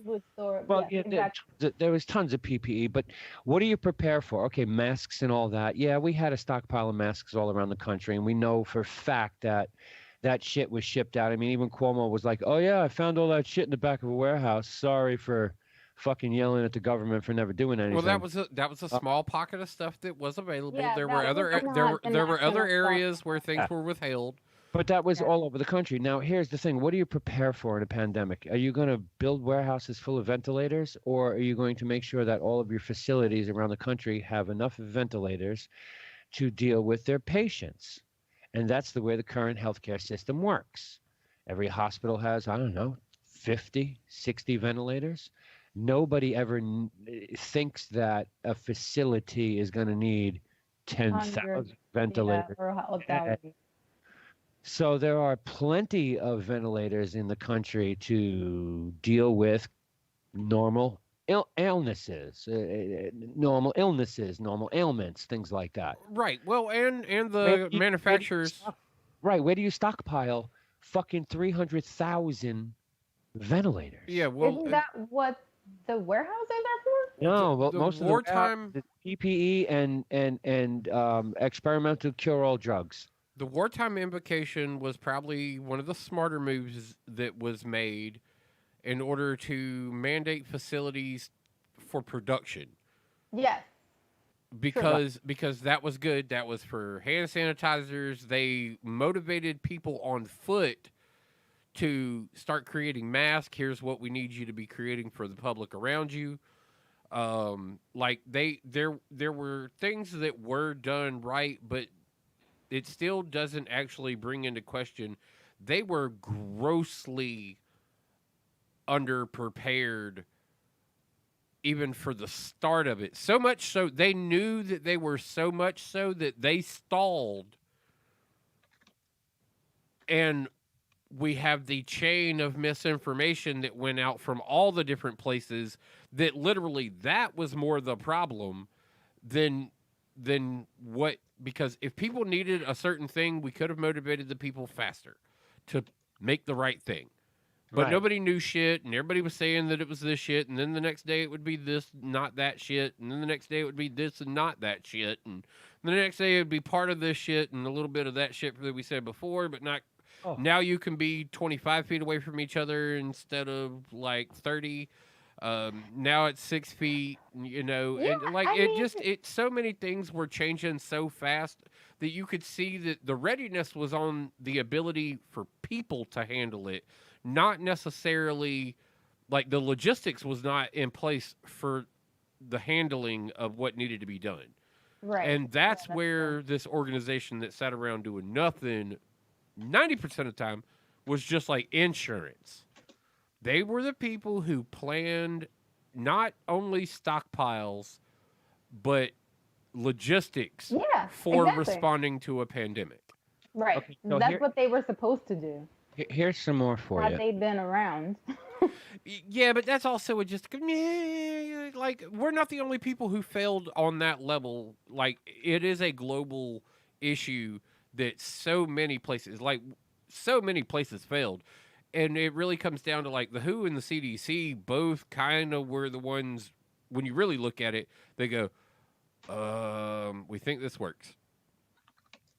Yeah, well, the WHO and the CDC, I will say, I think that their response was a little slower than I would have preferred. Like, they definitely stalled on saying, okay, well, this is an epidemic, but we're going to stop short of calling it a global pandemic because we don't have confirmation of cases. Would we have 2 weeks of arguments? We had 2 weeks of arguments over whether it was a pandemic. I mean, and you can still debate that if you wanted to. So our country's individual response, we were given confusing fucking information off the beginning. So for our people, even though this organization wasn't in place, which probably would have helped, yes, at the moment that it would have happened, but it wasn't there, and nobody knew what the fuck was going on anyway. That's what I was telling Webb when we first got together. I was like, dude, nobody nowhere had any kind of fucking clue. Everywhere failed. Everywhere failed. Well, not everywhere failed. Okay, there South were Korea. some countries South Korea. that were actually on point. South Korea, the shining star. was on point. Germany, the shining star. Germany was on point, yeah. All right, so here's some more for you to digest. Really, because there weren't that many other places. There were lower infection places, but they were so far down the chain of knowledge by that point that they gained their infected that they don't get credit for being smart. They had just seen all of the other wrong that had happened and were like, okay. Yeah, they just didn't have, we were able to react sooner because they had already seen the effects elsewhere, which is what we should have done. We saw what happened in Wuhan and we should have been like, oh shit. We really didn't know what was happening in Wuhan because we got so much misinformation off the beginning of it.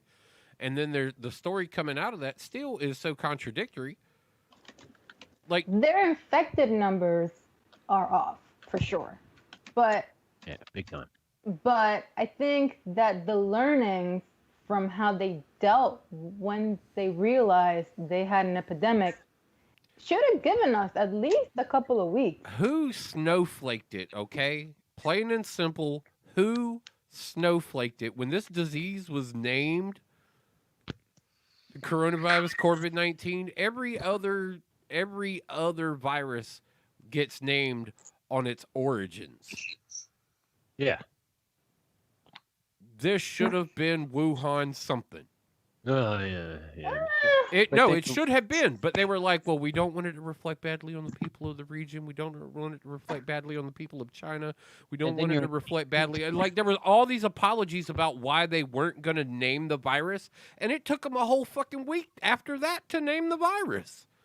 There were so many apologies made. They were trying to argue this weird political boundary line of all the separated nations. Yeah, They didn't know what to fucking do. They didn't know how to handle everybody. So they walked this weird China line because they were trying to maintain some sort of accurate numbers. Mm-hmm. You know, they were walking this weird U.S. line while not trying to seem like they were buddies with other people. Like, it's a whole lot of... The politics got in the way, global politics got in the way of their ability to respond, period, to everybody. That's true. I mean, at the end of the day, who cares what you call it, right? It's a thing that's killing everybody. So, whatever. Yeah. I mean, it was funny. There was a good argument for, like, New World Order type shit. Because if one grouping was responsible, like, oh, shit's happening over here, we need to shut that area off, fucking handle that before it gets out to all our other areas and fucking handles it all as one felt swoop. I mean, the idea is good in that sense. We know that's not how it probably plays out completely, but there is the idea that if, like, all the knowledge was everybody's, like we like to think it is, we think that when you learn something that everybody gets to gain from that knowledge. Mm-hmm. We, the people everywhere in the globe, kind of feel that way now, but everybody else is still trying to keep too many secrets. And because of those secrets, we got hit with one because of the current algorithms of the way the world's working. U.S. and China are not really big friends right now. There was something happening in China, and then all of a sudden, what the fuck? Because they didn't know what to do. They were like, politics does not allow us to kind of like negotiate this as freely as we normally would. It's like, no, just do your job. So not being the conspiracy theory type, because I'm really not, but like, was this a good war test, whether it was accidental or not, or whether is this a good war test to show people that a good biological chemical agent that could transfer human to human would this was a highly successful test. If this was a test, this was a highly successful test because it did exactly what blindsided. Like, this was ultimate blindside. Now I want to chime in. Okay, but I have something to add to that. Go ahead. Okay, if this was a test for a chemical agent of some sort, it may have harmed the end game of the test. Nope. Actually, the world is changed. Hold on, I'm gonna stop you real quick. Are you aware of a 240-day cruise? A 240-day cruise? Yep, there is a 240-day cruise. There's actually 4 of them out there, plus a 112-day cruise that's out in the water right now too. Okay. And how much are those per person, Webb? Hold on.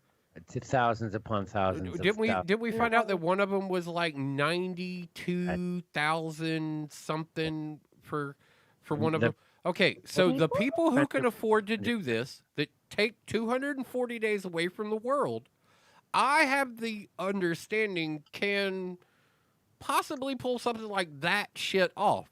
So, if, say, the Illuminati decided to try something, right? This is highly down. This is all the way down the rabbit hole. Okay. It is, but what I'm saying is, if the intent was to test some kind of biological agent that would affect certain sections of the world, right? Because it's a virus, and because people who get it would normally be immune afterwards. Not only considering that, but also considering the profound effects on society as a whole, your test has tainted the results. What do you mean? How did it taint the results? Because society is not going to be the same. Like, we're not going to go back. Oh, no. See, that's just it. This isn't the end of the test. Test has just begun. Yeah. Oh, the test is not finished. Yeah, this yet. isn't the end of the test. Getting the virus out there and seeing what happens is only part of the test. Okay, so but it's the society that you come back to on the other side that will determine whether for them it was a successful test. The one thing I want to argue for is I want you to take a real look at financial institutions across the world and notice that they're not actually suffering. No, not at all. No, they're not. You're seeing flashes of, ooh, you should be scared, but you're not seeing, oh shit, like things have fell the fuck apart. So even with everybody at home, those people seem to be like, all right, this is okay. See. Now, I want to comment. But I think we are yet to see the real fallout, right? Because now it's only been, what, 30 days? You expect further fallout. Yes. I expect that the test is nearing its next phase. And they've put enough panic, and they've made people willing to concede a lot of things, and they can tell you what your life is going to look like for a time period moving forward. And there's few pockets of resistance globally arguing with any of them telling you what to do. You guys are killing me. There were so many points I wanted to jump in on through this whole thing that I can't remember half of them now. There were so many. No. First off, I understand what you're saying, John. I can come with you on the conspiracy theory, devil's advocate side of it, and I think Thump will fall into line on these too. This virus isn't over. It's mutating now, okay?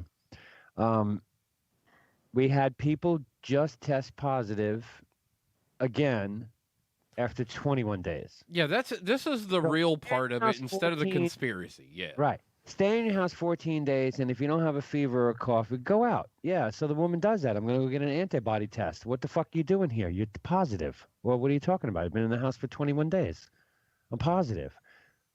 How can it be? So that's starting to happen. You're also seeing that over in China and Japan. Japan's thoroughly fucking worried that they're starting to reinfect people over again. But we all have antibodies. Well, how long? Yeah, California. What was it? California's test proves the antibodies. Right. Now, California did a sample test, 1,000 people, random people in from one area, one town, 1,000 people random. 781 of them tested positive for antibodies. None of them, 70 to 80% of those people, I think it was 80-something percent, never showed a symptom of the virus, which goes back to a statement I said, this shit's been here a long fucking time. A long time. Now, if you wanted to go with the perfect nerve gas weapon, chemical, biological warfare shit, what we're seeing right now, in my opinion, is pretty damn close to perfect. Let's take out all your fucking elderly so you all freak out, and you got to figure out what to do with all your dead.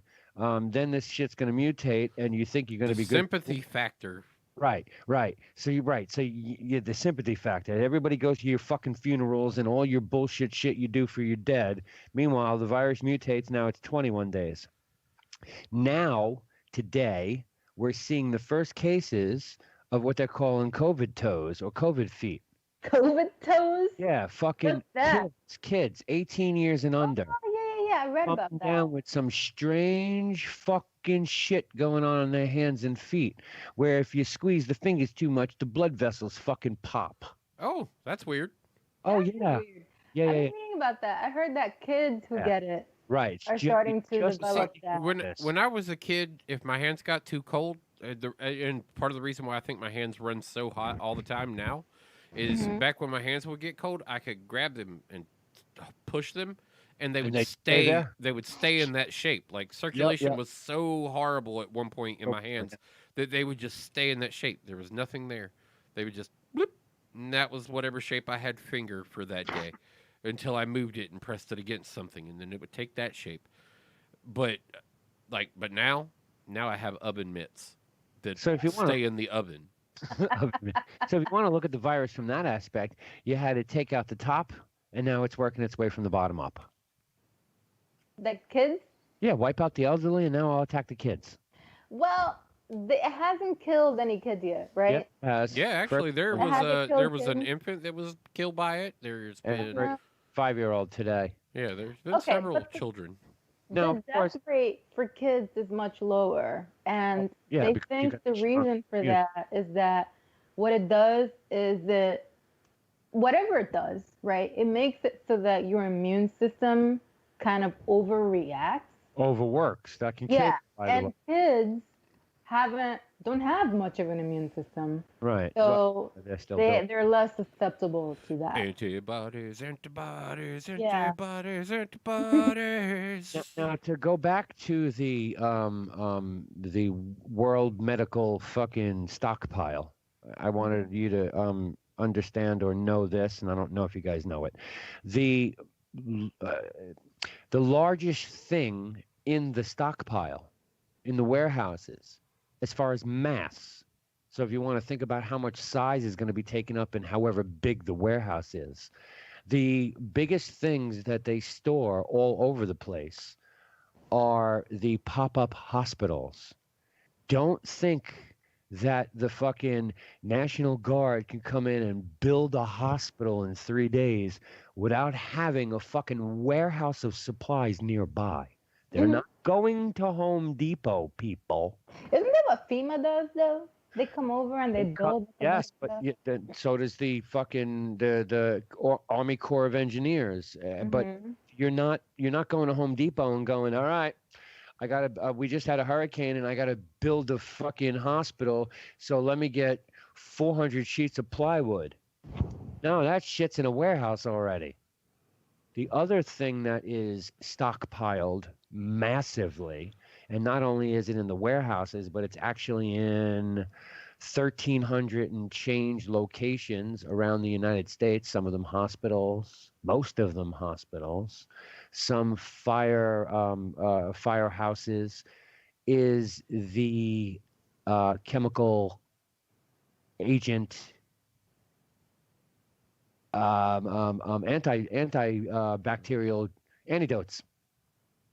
You've got Chempacks all over this country, 1,900 containers of them spread out across the country in warehouses, hospitals, firehouses, shit like that, in case there's a chemical fucking war and somebody drops, I don't know, Agent Orange on us. Okay. You can get a shot immediately within 1 hour. Oh, okay, that's So good. that's a lot. That's 300 plus thousand fucking needles around the country. Of shelf stable.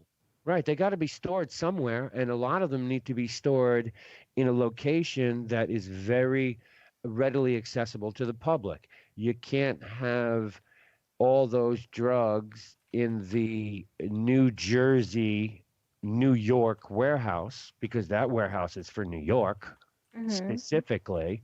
What are you going to do? Drive a bunch of trucks over there, get a bunch of shit and drive it to all the hospitals when a fucking chemical nuclear bomb goes off in New York? Right. Right, yeah. You got to be able to run to a fucking hospital and get a shot. So a lot of the, the space allocated for medical supplies in the hospital, I mean, they got a room full of these fucking injections. It'd be great to have a room full of ventilators, but which one's more important? Okay. So, are you saying that the reason we didn't have enough PPE is that they were storing too much of that chemical? I think No, I he's have. just saying that they have this facility that they store. They have these facilities they store all this in, and we just didn't That- create more facilities to store more of the other shit in. Right. This is the Okay. majority of what's in. Yes, there are masks and gowns and gloves and all that shit in the national stockpile, but it pales in comparison to the amount of insta drugs or antidotes that could be available for the 17 different. I mean, there's a supply of smallpox vaccines all over this fucking country. I was gonna say there are seriously lethal. There are seriously lethal things out there in the world, and we're ready for that type shit. Yeah. And then there's like a flu that is rampant out of control for a short stint. Right, 6 months ago. Not 6 months ago, 8 years ago, 2 years of a flu.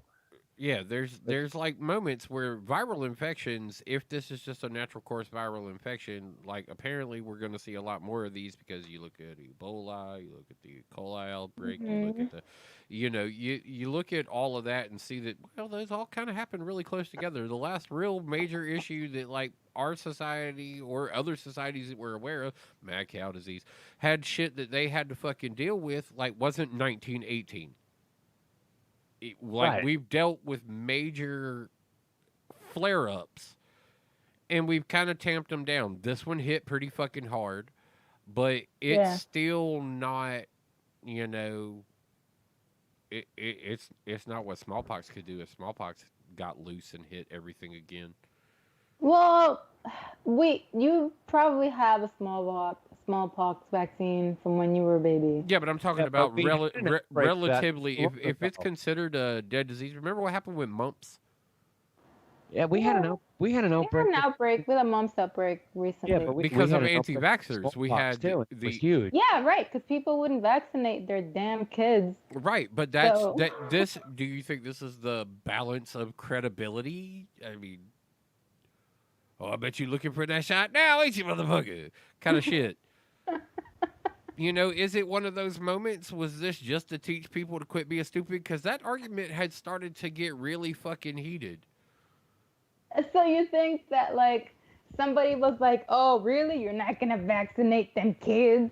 Well, how about... Tell me how serious of a health risk on the global population anti-vaxxers honestly are. Just ask fucking Italy. Ask away. That's what I'm saying. I'm asking you, sitting right here, right now, though, Jay. Like, what do you feel on that level? Like, I think that we had pretty much eradicated smallpox, and then somebody was like, "Oh no, I got don't want to inject my kid with this because it might cause autism." Because that makes fucking sense.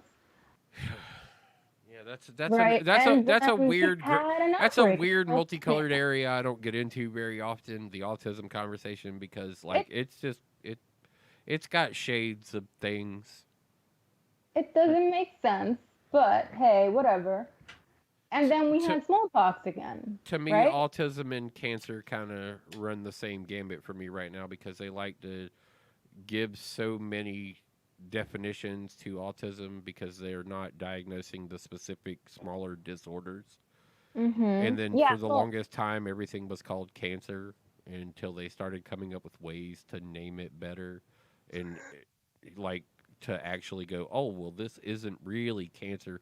It actually doesn't even materialize the same way. We just called it that. Yeah, we were just calling it that for a little bit, And so when you saw that kind of change in medical history, and I think we're on a mental diagnosis of people right now in society, as far as like how we're looking at medicine, is we're trying to wrangle in that bad boy right now, mental health is like the strongest issue that, like, especially in the United States, it was a big factor. People were always focus on your mental health, focus on your mental health, focus on your mental health. And so when we look at situations like autism and other various diseases that may come or be attached to mental disorders, you Mhm. know, then it makes sense why there's such Yeah, concern. I mean, and also in my everyday work, there's this kind of thinking about accessibility and what is it called? Um, cognitive inclusion. Yes. Yeah, where just because somebody has autism doesn't mean that we should treat them like they have some kind of disease that makes them less than, right? Like you Right. shouldn't But you treat them. also in that same breath have to recognize the particular, like, symptomatic impressions that are going to be their society. So my girl in her ethics class, she brought up a point that all parents should hug their children. Yeah. And that should just be a straight ethical. There should be no qualms about that across society as a whole. That it should be to convey love that you embrace your child. Yes, I agree with that. And somebody within her class brought to light the fact of, well, what if it's somebody with autism that can't be hugged? And it's like, well, that becomes, you're arguing a very finite point, a needle in the haystack of everything, just to kind of have that point to argue. But if that person didn't have this medical condition that lent to that device, do you not feel that they should still have been loved until they found out otherwise? Do you Yeah, not that's a should you not really just assume that autism? Oh well, I've diagnosed this person with autism. I'll never hug them again. I mean, what? right. Yeah, that Like, means is that having okay? autism doesn't preclude you from being hugged. You might react differently to the hug, right? Right. But that doesn't. Well, I mean, shit. I mean, Q's not a very touch friendly person. Like, that's not her thing. Like, Yeah. she's, like, when she met Webb and them and they was like hug, she was like, and touch. She gives you the touch kind of hug where it's like, Oh yeah. yeah. Good to meet you. Okay. Yeah, well, you come in for full embrace, and she's like, "Oh, and this is happening." Yeah. Okay, this is happening. But yeah, so like it was kind of funny for her to bring the argument where she's like, every person should embrace their children, even though she's kind of just one of those socially touch sensitive kind of people where she's just like, Yeah. you can shake hands, bump elbows, fist bump, shit like that, but you don't need to be all up in my space. And to hold that candle in the same kind of realm is like, I was kind of shocked to see. I was like, I don't think you're morally wrong. I actually think you're morally correct when you say that all children should be hugged by their parents. Like, I believe the embrace, that should be a moral correct. And that outside of that, unless really unusual circumstances exist where a person with autism can't be hugged because it affects them negatively, like, that's such a fine point in the whole thing that I don't understand the social normality of saying that no, kids shouldn't be hugged because some kids might not like being hugged. Right. Yeah. Well, maybe that person's point was that it's valid for their instance. Yes, but maybe that person's point was that the hugging thing is not really the prerequisite, right? Like what I think what your girl's trying to say is that all children should feel loved. Yes, loved and acknowledged in within a their house. tangible way. Right. Right. Like maybe for that child in particular, being hugged is not that. Right? Right. Yeah. So maybe that was what that Yeah, person was that's trying to that was the conveyed thought as things got progressively on, is that Yeah. acknowledgement was the conversation actually all started over acknowledgement. Yeah. Are you do you feel that it is a moral decision to acknowledge somebody that you see on the street? What? No. Well, if you and somebody else actually see each other, Yeah. and see, this is where I laugh at the bullshit that has been posted here recently of, yeah, I say hi, sweetie baby darling, I'm from New York. Fuck that, y'all. Y'all are not Southern. That's our shit. Y'all just adopted that shit because y'all stuck in the fucking house. Get off our porch. Okay? I have always bullshit. I always call No. people for names. Every woman I walk up to, help all I'm saying is Girlfriend hates- all I'm saying is that has never been a New York thing posted all over the internet. All of a sudden stuck indoors for 31 days. New York's got a meme out there going, we call people honey, sweetie, darling, and dear. Fuck you. because the rest of the world's too fucking stupid to know what we do. So here it is in black and white. Hey, I got some info. J7, you're absolutely correct. Smallpox was wiped out in Eradicated. Considered eradicated. Yeah. late 70s. Last person to die from it was in 1980, and after that, 1980. The world was declared free of smallpox. It was originally a plan by the WHO, Thump, in 1959 to rid the world of smallpox, and they failed. Right. Yeah. Not surprised. Look, right now, the one that's really really got me amazed is the Bill Gates situation. Okay, yeah, we can get there. Here's the last bit I have on the smallpox, and I think you'll find this funny. Okay. I find all of it hilarious, actually. Ali Malin was the last person to naturally acquire smallpox. Okay. He got it straight from the virus itself. He wasn't given it to eat to try and build up an immunity for it. He contracted it naturally. Okay. Like through a blanket or something like that. No, he was a hospital cook in Somalia, and he got, on October 12th, 1977, he got in a vehicle with two patients who had smallpox, and they went to the hospital. On October 22nd, he developed a fever. He was originally diagnosed with malaria, and then later it's not malaria, it's chickenpox. And then, whoa. On the 30th of October, no, he's got smallpox. Yeah, I was going to say, if you said one, then the other, you should have been able to narrow that down a little faster than that. But right, so they saved his life, and he made a full recovery. It's like, it's malaria. No, it's chickenpox. No, motherfucker, that's smallpox. Like, the other doctor in the room should have been like, yo, no, this is no. As soon as you said chickenpox, that other doctor should have been like, wait, no. Yeah. So contact tracing wasn't working back then because he was with smallpox people. So Right. They didn't get that. Okay. Plus, he was the fucking hospital cook, so even worse. So check it out. In 1977, on fucking Halloween, they save his life. He makes a full recovery. Okay, from fucking smallpox. In July 22nd in 2013, while working to help eradicate polio from the world. Oh, man. He dies of malaria. Oh, man. Malaria is a motherfucker, man. I've been doing a lot of I've been doing a lot of like study into that and reading into that because it's got this weird path. Like there are a couple.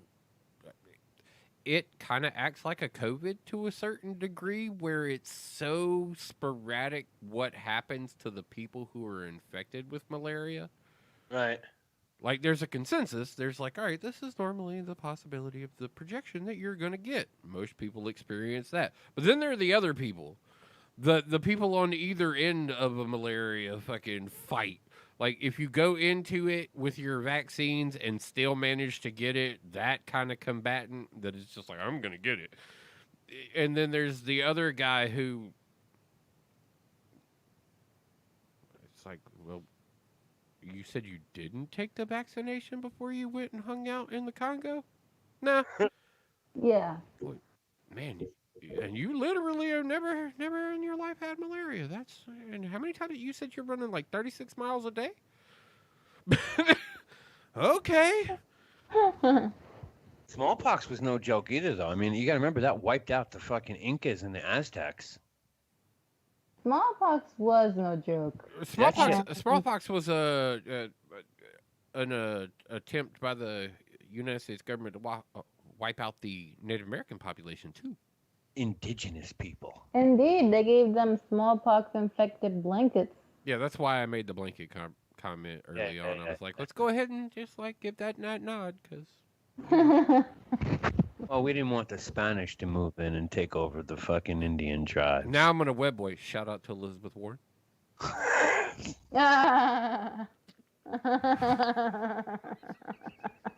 But I mean, yeah, fucking smallpox just devastated the Aztecs and the Incas to the point where the Spanish just marched right in and fucking took over. Yeah. You know. Well, the Spanish brought a whole lot of other shit too. Like there was layers upon layers of stuff. It's weird when you look at like South America, Mexico, South America. Like you look at the people of those areas. Like some of those people are only the product of like surviving out of that crazy amount of fucking like tyranny that just went on forever. Yeah. Yeah, they were like the British of the Latin world. They just went around conquering people. Yeah, South America all the way up into Mexico is just fucking crazy. Mm-hmm. And I'm Dominican, so Dominican Republic, the Caribbean too. Yeah, it's nuts. Like to look back on, because you're like, oh, they speak Spanish. They're Spanish people, and then you find out where Spain is, and you're like, wait, what? Yeah, it was rough. And you're like, they dominated how hard? They did. They were jerks. They were Yeah, not cool. yeah. They literally changed the entire landscape of all the indigenous people, point blank, period. Like, period. Mm-hmm. No Incas, no Aztecs, no Mayans. Where?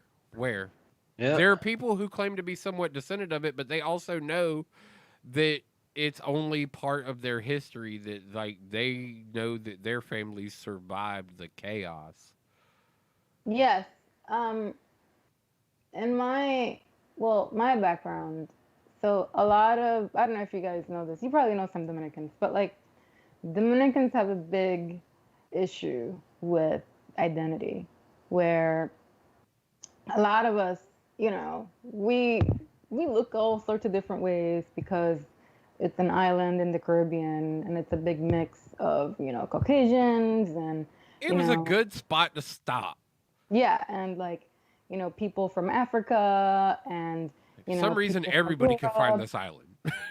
But it's so interesting because a lot of us are in denial about that stuff, and we really only recognize the indigenous part of it, when the truth is most of us are only like 2%. I was gonna say maybe lean in some real heavy Elizabeth Warrens all over the island. Yeah. It's like come on, guys, we're just a population of Elizabeth And the rest Warrens. is Stop just it. a weird ass mixture from like all over Africa and all over Europe and like, Yeah, well, when you are the port of call, that's like, all right, where are you going from here? Would you like to go to South America? Would you like to go to Mexico? Would you like to go to North America?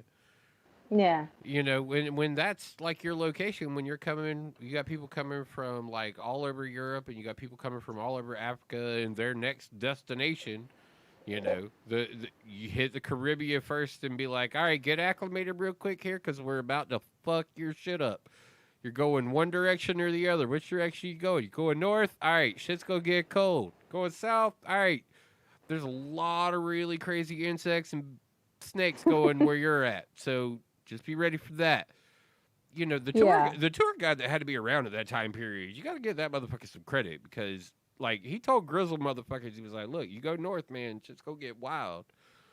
Like I hear that they're fighting the indigenous people up there right now, and I guess you had to figure. I guess around that time, it's all that was going on, right? Like people were just fighting. Oh, when each you look at other. the creation of the United States and you see what acquisitions were made of land and how it was acquired, and you think that France had a mainstay that came up from Louisiana and fanned out to this crazy thing and was all of Canada at one point also, and then Spain had like California and on down into Mexico and on down into South America, and like the Europeans, like the people from the UK, literally were settled. Like Great Britain was settled like just in the Northeast, Yes. and that was the creation of America. Ta-da! And you're like, what the fuck? Hey, John. Yeah. To go back to your conspiracy theory, here's one to add to your fire there. I think Okay. real life is still so much funnier. The H1N1 swine flu, which was a pandemic, which was definitely not as big of a deal as what they're expressing now with the COVID. No, swine flu got blew up over a weekend. People kind of freaked out a little bit. It was like, it come from a pig? And then that was it. Okay, well, that strain of the virus attacked and killed 80% of all deaths were young people under the age of 65. Elderly people were almost immune. Really? Uh-huh. And Thump, to your note of, or quote of, over a weekend, everybody forgot about it. The fucking swine flu, 1.4 billion people infected worldwide. 1 billion? Yep. 1.4 billion. Yeah. Wow. Yeah, it hit a chunk. It hit a chunk. But it was also just a sneeze in the basket, like as far as the way the world reacted to it and the way the world handled it. It was literally what was that, H1? Little over 500,000 people killed. Yeah. You know, Yeah. people scoffed at it. It literally came in transition. And when we look back at this, I wonder whether some people are going to consider it a bit of an overreaction. COVID-19? Yeah. Oh, it's definitely going to be considered an overreaction. It already is. It already is when you think about it. How many fucking states are like, all right, we've been locked down 7 days. This is bullshit. No one's dying. Let us the fuck out. Yeah, we've been locked down 7 days. Our entire state has 9 deaths. Can we stop doing this? And they're kind of justified in their right to think that way. Like, they're not wrong. You're not being impacted in your area, and you know what? Not for anything. You were out there a hell of a lot longer than everybody else already anyway. If you haven't gotten it, hasn't tore apart your entire fucking podunk small little fucking town to your fucking nice little somewhat suburban city that exists in all of these places. Because, like I said, North Carolina, Greensboro, third largest city in the state. Okay, Greensboro, third largest city in the state. But guess what? Pales in comparison to an LA, a Chicago, a San Diego, New York City, pales in comparison. Like our numbers and everything else, like we might as well still be rural, right? But we're not. I think those areas are different because there's so much more space in between people, right? Like. Oh, yeah. Well, no, that was the big argument for New York in the first place, was the fact that y'all motherfuckers is stacked on top of each other, on top of people stacked on top of each other. Yeah. Yeah, that's why we've been hit so hard. Yeah, that's why it was Yeah. Yeah, that's why bigger cities have been like Chicago and California. Well, California reacted fairly early. That's what, and that's they seem to be touting themselves on that, and they're trying to form a coalition of people to open the West Coast back up. But I think because we've established that you can have it and be asymptomatic, you should at least quarantine yourself for 14 days. Ah, But maybe the longer now. the reoccurrence of that now though seems to be lasting well outside of 21 days. Yes. So suck it up, bros. I'm sorry. The new norm. Like, The new norm.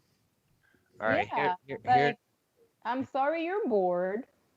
Just sit down, watch some Netflix, and just chill out. The new norm. Yeah, but I got a question for you. So, Go ahead, John. I'm quarantined for 14 days. Yeah. I don't show any signs or symptoms. Got a fever? No, Okay. You're not Right. coughing?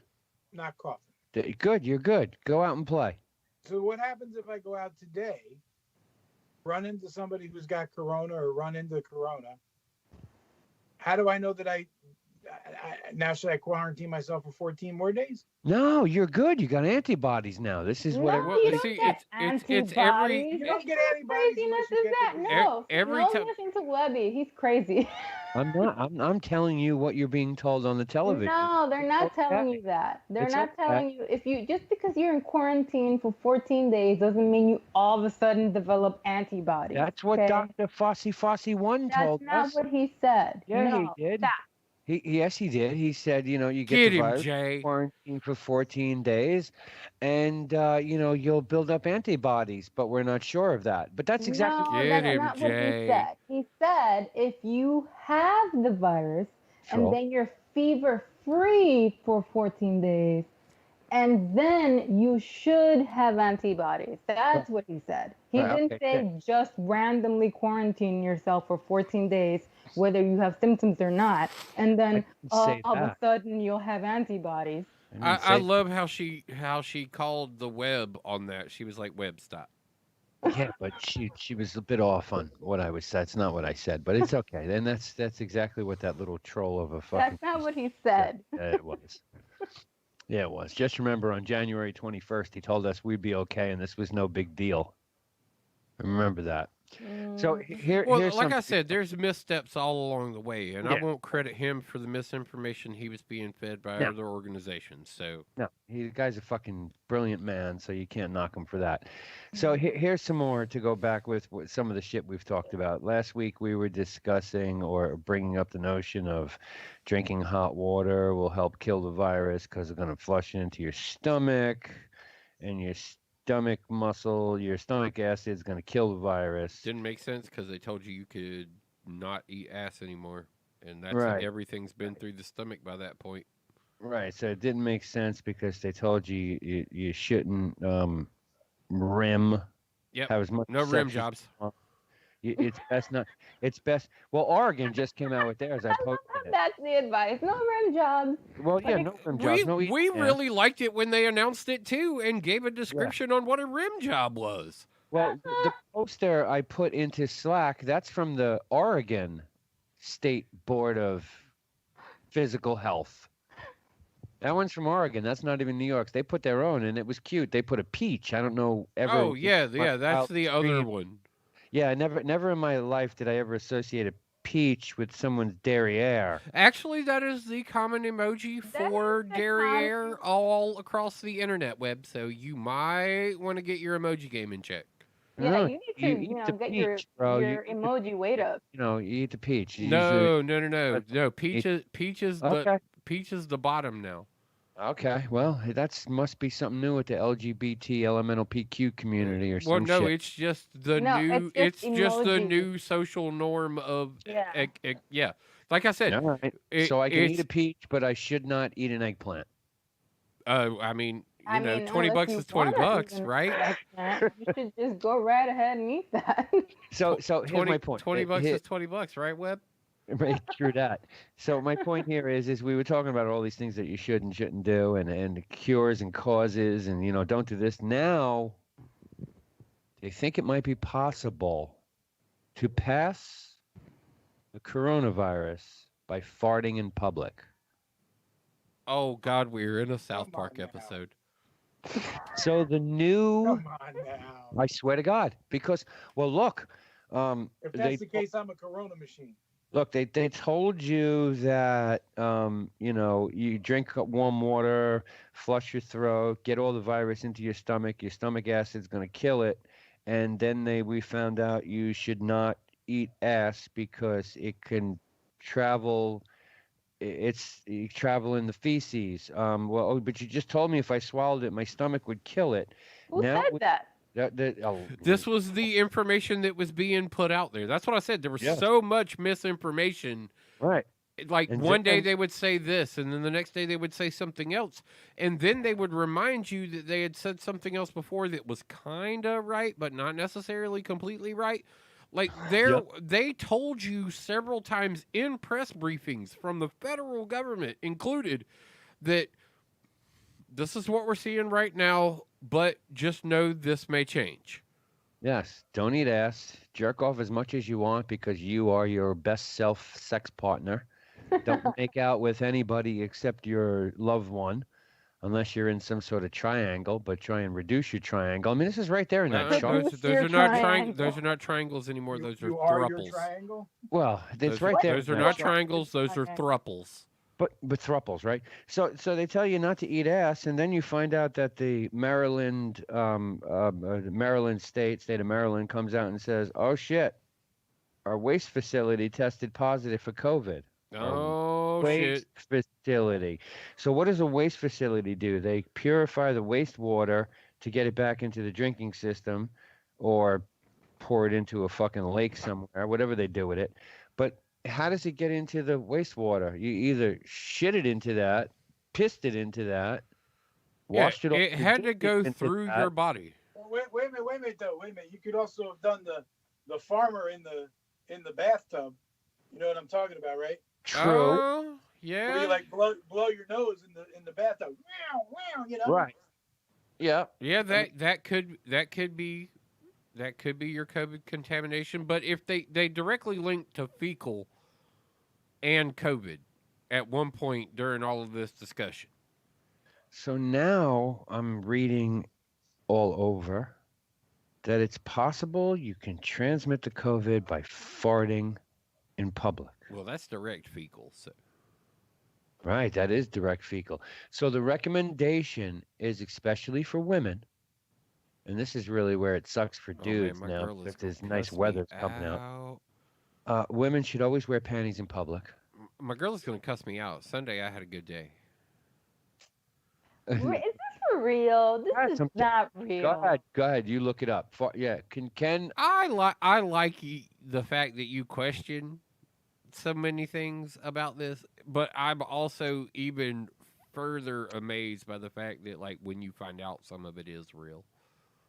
There you go. I'm gonna drop it right. When you actually read some of it, you're like, "Holy shit! I can't believe." Women should always wear pants. What's that gonna do?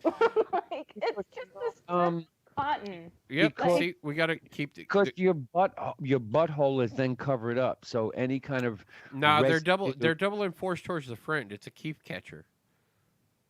That's that little pocket that you keep the condoms in. It's a queef catcher.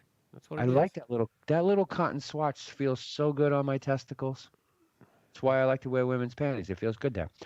No, but the purpose is to cover up, so you're not blowing, you're not letting any cloud particles or residue fall out of your bunghole. I guess that's why it's double reinforced. Don't your pants do that though? Well, but what if you're in a dress? Wouldn't your dress do that? Not really. It's no, because it's plenty of room to escape. I mean, in your wait. Okay, tis so the the particles season are of going bikini. to Tis the season of curve bikini. around the dress and then go up your nose or something. Well, the wind could blow. Tis Go for a great stupid. New York City and let one go. tis the season. I mean, what if you were on one of them grates and the train goes by and you fart and your dress blows up? She's like, I will not COVID with you right now. No, I can't. No. This is just too dumb. I'm sorry. Hey, it's right there. I put it in Slack for you so you can read Okay, it fine. yourself. That's right. I'll check it out later. Oh, it's Pepto Bum. No bare bottom farting. Or is that T-Mobile bottom? That's T-Mobile bottom right there, right? No bare bottom farting. You should have some sort of covering. Don't fucking get out of the shower and let one rip and then say, the bathroom's yours, hon. Like I said, if that's the case, man, my I girl is so don't mad at me think for that Sunday. makes sense. I think that's not real. Hey, hold on. What do you mean Question: it's Do from the you New believe York- that? Do you believe that cows are partially responsible for global warming? Cows? Yes. Why do you think cows are responsible for global warming? Well, Yes. indirect way. Well, Correct. considering the fact that like people literally farm methane off of cow feces, Think dumb. and methane is considered to be a major issue in greenhouse gases. But it's not the farts that are the problem. It's more of the fact that Tell me, are the farts not just the bypass of the colon? Are they not just air that has resonated through that colonus area, which means Yes. they are primarily made up of methane, correct? Which also entails the fact that they would carry a lot of the other fungus from everything else, right? yeah, but if Okay. we're talking about what global warming entails, Wait, did we're you make a talking- coffee filter mask? No. Oh, thank God she's not in Okay. that group. Okay, I Stupid. mean, right now you're kind of arguing this weird point of like, well, because your panties and then like a pair of blue jeans. No, I just don't think that like the whole idea of your fart like carrying a virus a large enough distance for you to infect someone else. Well, it's clearly is the not an problem aerosol. that I have. Yeah, it's clearly not an aerosol. They've already said that. So the Yeah. fart idea is a little beyond. Like, don't Yeah. fart in people's face. I thought could they- get like, that. I thought they said Yeah. that it was an aerosol. I Like, thought and they if doubled you back on that. if the virus is in your body. No, I thought that the then- molecules. I thought the molecules still hadn't. It's still a water particulate, not an aerosol. It depends on what you. Yeah, no. It doesn't depend on what my anything is. I'm talking purely science. I don't get an opinion there. Yeah. It's the classification for where it is, like say an epidemic or pandemic. No. There is words that are in place for those moments. The same fucking thing. Well, no, there is a parts No, per. no. There's a nano parts per spatial. Yeah, but now you're talking about an aerosol can, not what you can spew out. No, There I'm is not talking- very little difference between a droplet and an aerosol when it comes to. This was just even discussed by that little fucking troll of a doctor on TV. Well, yesterday. that's what we're talking about, though. Directly, what we're talking about is What? the fact of has COVID been considered an airborne? And in order to be airborne, it has to be at least an aerosol or below.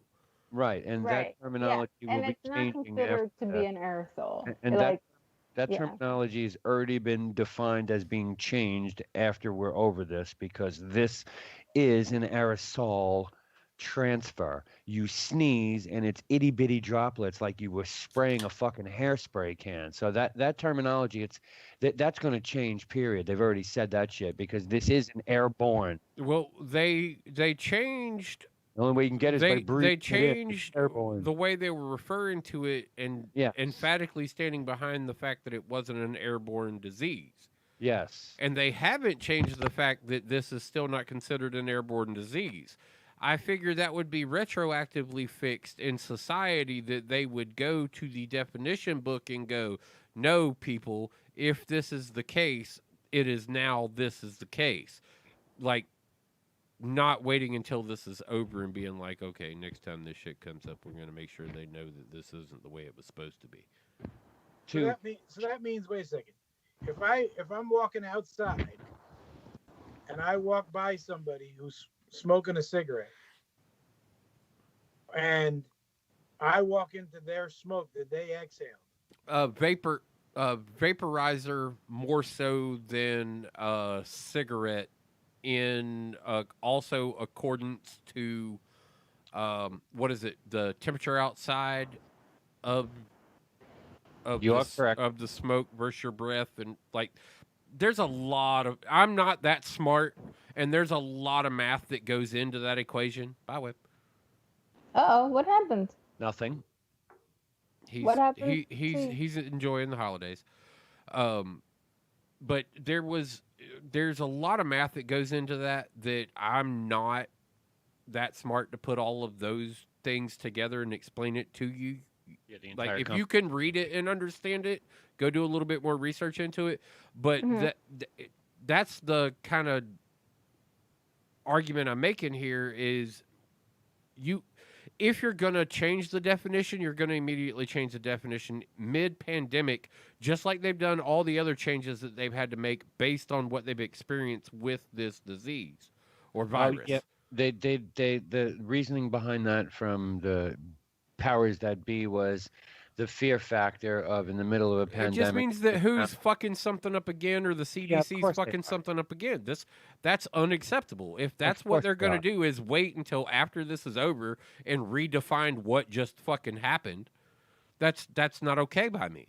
Like, you handle everything retroactively as you find out new information and deal with it currently under the current form of what it is. If you are now considering this to be an airborne transmissible fucking disease and you've decided that the water particulate, no matter the directness of its size, is an aerosol if it can be projected, then that's the definition of the fucking period. And you do that now. You do that now. You don't do that in 6 months when this is all fucking over. I don't disagree with you at all. I mean, you know damn well anybody who has a violent sneeze or a violent cough. I mean, you've seen the heat maps and the moisture maps on all this shit. All men that stand up 26 fucking feet. All men that hold it. No, let's really here, Jay. I'm gonna give you a quick one. All right. I want you to understand what I'm saying. Every time your man goes to the bathroom and he stands up and he pees. Oh, it's everywhere. The splash out of that toilet has the potential of reaching 20 feet away from that toilet. 20 feet? How? 20 feet. That's a long way. Because of the particulate matter and the force of the contact over time. Math. It's more math. It's shit that I can't explain to a science directly out of my mouth, but math. Math actually proves that yes, that is a valid fucking truth. That the reasons the arches and angles and everything else of the impact and the flashback and the spray from that, women, because they sit down, you collect most of it on your derriere. Speed. Men who stand up and pee, even inside of a urinal, it has that same potential. Those matter particulates. Speed times velocity versus speed times velocity divided by impact.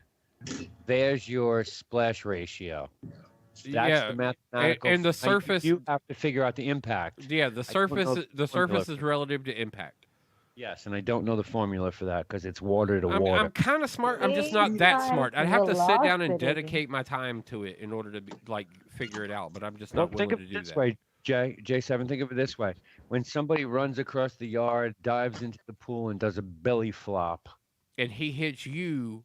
And with a mist, all right. You don't get none of the drops. You just get the mist, of his shit on the other end of the pool, right? 20 feet away, 10 feet away. It's the same thing. Yeah, it's the same thing. That's essentially what it is. And speed times velocity divided by impact, and it's the impact. I don't know the mathematical formula. It's also the reason why people have toppers for their fucking toothbrushes. Yep. I mean, think about anything that. You're talking about spreading anything. Think about anything that comes out of the human body. It comes out with velocity and speed, whether it's a sneeze, a cough, a fart, an orgasm. Well, for men. Well, for women, too, sometimes. I don't know. I poop slow most of the time, so. To go back to one of Thump's points before, and I have numbers for you, because I know, Jay, you don't 70 to 100. We're going home with John. We are. 70 to 120 kilograms of methane per year for a single cow. There's 1.5 billion cattle worldwide. Mm-hmm. That makes up for 37% of greenhouse gas methane give off. That's a Methane give off. Okay. yeah. Methane That's a gas huge is chunk. being That's let a loose big, into the yeah. air. The main sources of methane production, I'll give you the top 5, maybe 6, we'll see. Methane emissions from human sources. Since the Industrial Revolution, human sources of methane emissions have been growing. Well, that's also because humans fart, and since the Industrial Revolution, there are now 1 billion more people on the planet, or 6 billion more than there was then. Fossil fuel production, distribution, and use all leak off methane gas. Livestock farming, number 3. Landfills and waste.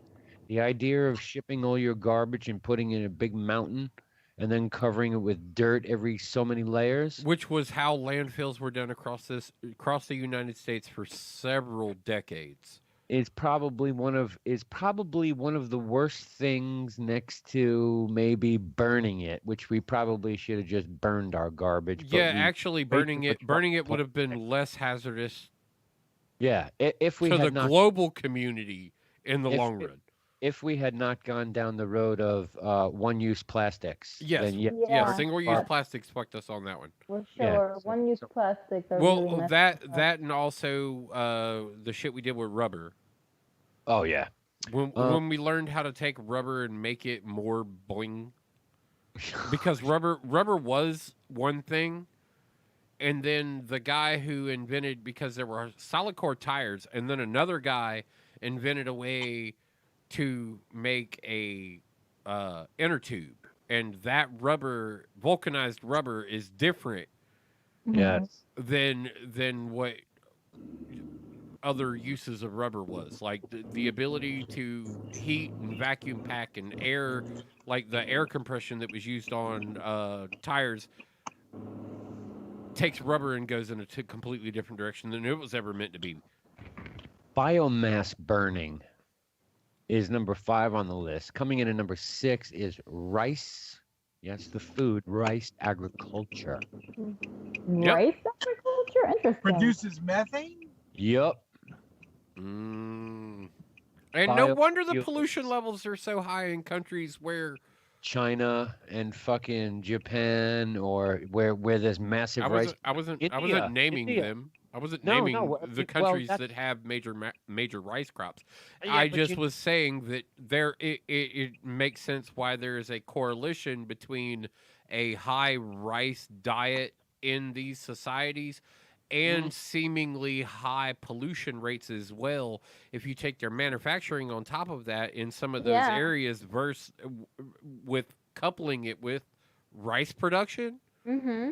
That's like true. that's gotta fucking double down on it, dude. Yeah, that's doubling down. You got Well, you've probably seen all the news about how all the places are becoming China beautiful again. and Italy, about how like because they're like way less people, How all the places are becoming beautiful again.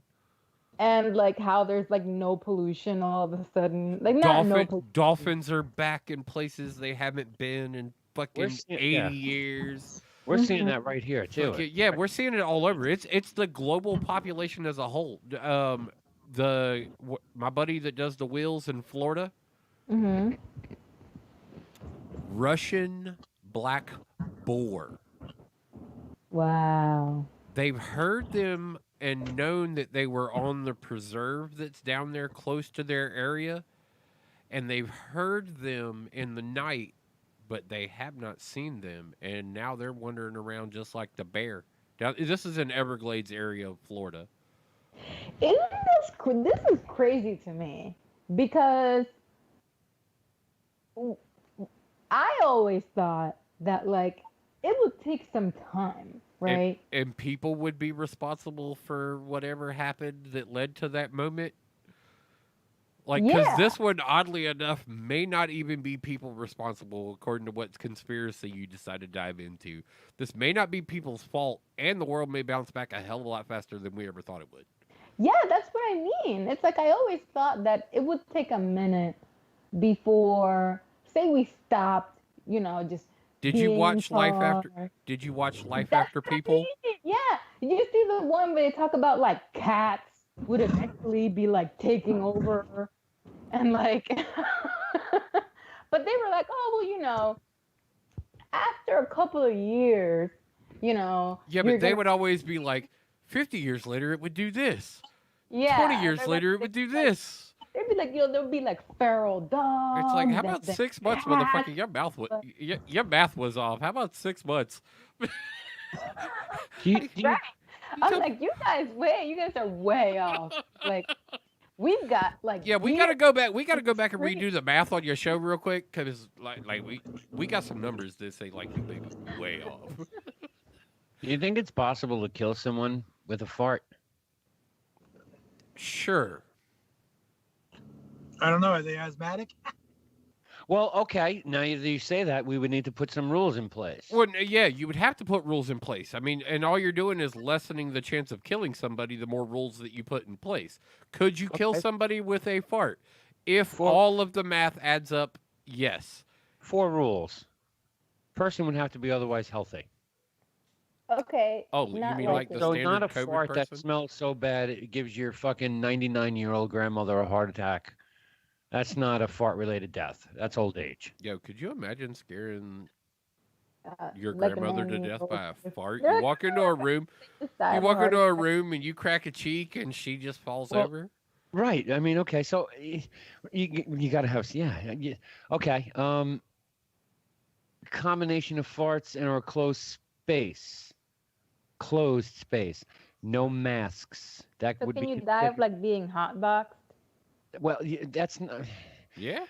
See, I that's not, guess. well, okay. Yeah. Yes, you could be hotboxed. See, he wants to fine tune this. When you No, start no, to no, bring up no, points, I'm just, he's like, I'm giving you the 4 tighten the rules noose that I a think little we bit. can all agree upon. Okay, person has to be otherwise healthy. You cannot use a plastic bag over the head to fart into it. That would be considered a weapon. Well, that's and that's therefore- asphyxiation, and the being trapped in the bag would kill them, not the fart. So I mean, Exactly. anybody could argue that point not being valid anyway. So go Okay, ahead. fine. They would have to die within a few hours. So could I walk into a room and fart? Is the question, And then and have then the- somebody die? So wait, question: what if you inhale or eat something poisonous that you are immune to, and then your fart is the poison, right? Because you're immune to it. Yeah, this and then is the one point fart where I would kills agree. Yeah. them. See, that's creating a situation to where it works really well. And then the same thing with finding somebody, like he said, asthmatic, you come into the other end of the equation, that if it's like a forced situation where if I forcibly fart on somebody and cause them, like, there are dynamics where I think it would be possible. Well, and it's not a matter of like farting on someone and just knocking them over and they die. I mean, it has to be toxic. I mean, Well, that's what I'm saying. I think there are variants that you could create toxicity. Yeah. And then there are also variants where you could create proximity to toxicity being less. All right, so it has to be a healthy person. Who's the healthy person? The person I'll be that's right back. the fart or the fartee? The fartee, the one who's going to die from the fart, has to be a healthy person. You can't. You'd have to use some combination of farts or a closed space, or a mask or something, but nothing else, because that could be considered a weapon. No plastic bags over the head. You'd have to be able to kill them within like a decent amount of time for it to be considered a fart-related death and not caused by some airborne intestinal bacteria that you pass to them. The fart itself has to be the one to deliver the fatal injury. Like, you can't fart out so many greenhouses that you cause climate change to kill the person.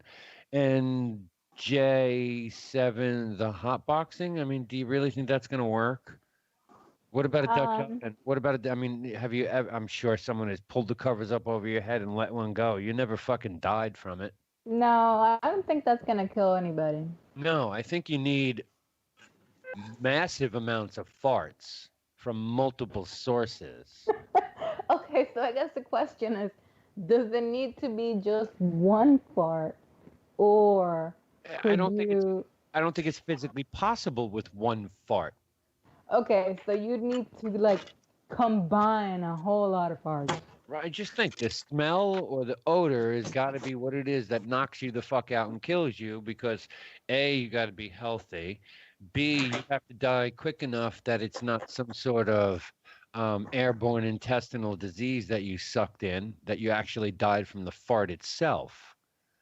So think about how many people you would need to be like farting in a phone booth with you in it to kill. Yeah, that's not. I mean, you'd have to just concentrate a lot of farts in there. Plus, Or, like I was saying before, Yeah. you So does could it, does, wait a minute, so does it inject count? something that weaponizes the food Yeah, that's already in your belly and weaponized then fart, yeah. transforms it into like a poison gas that you then fart.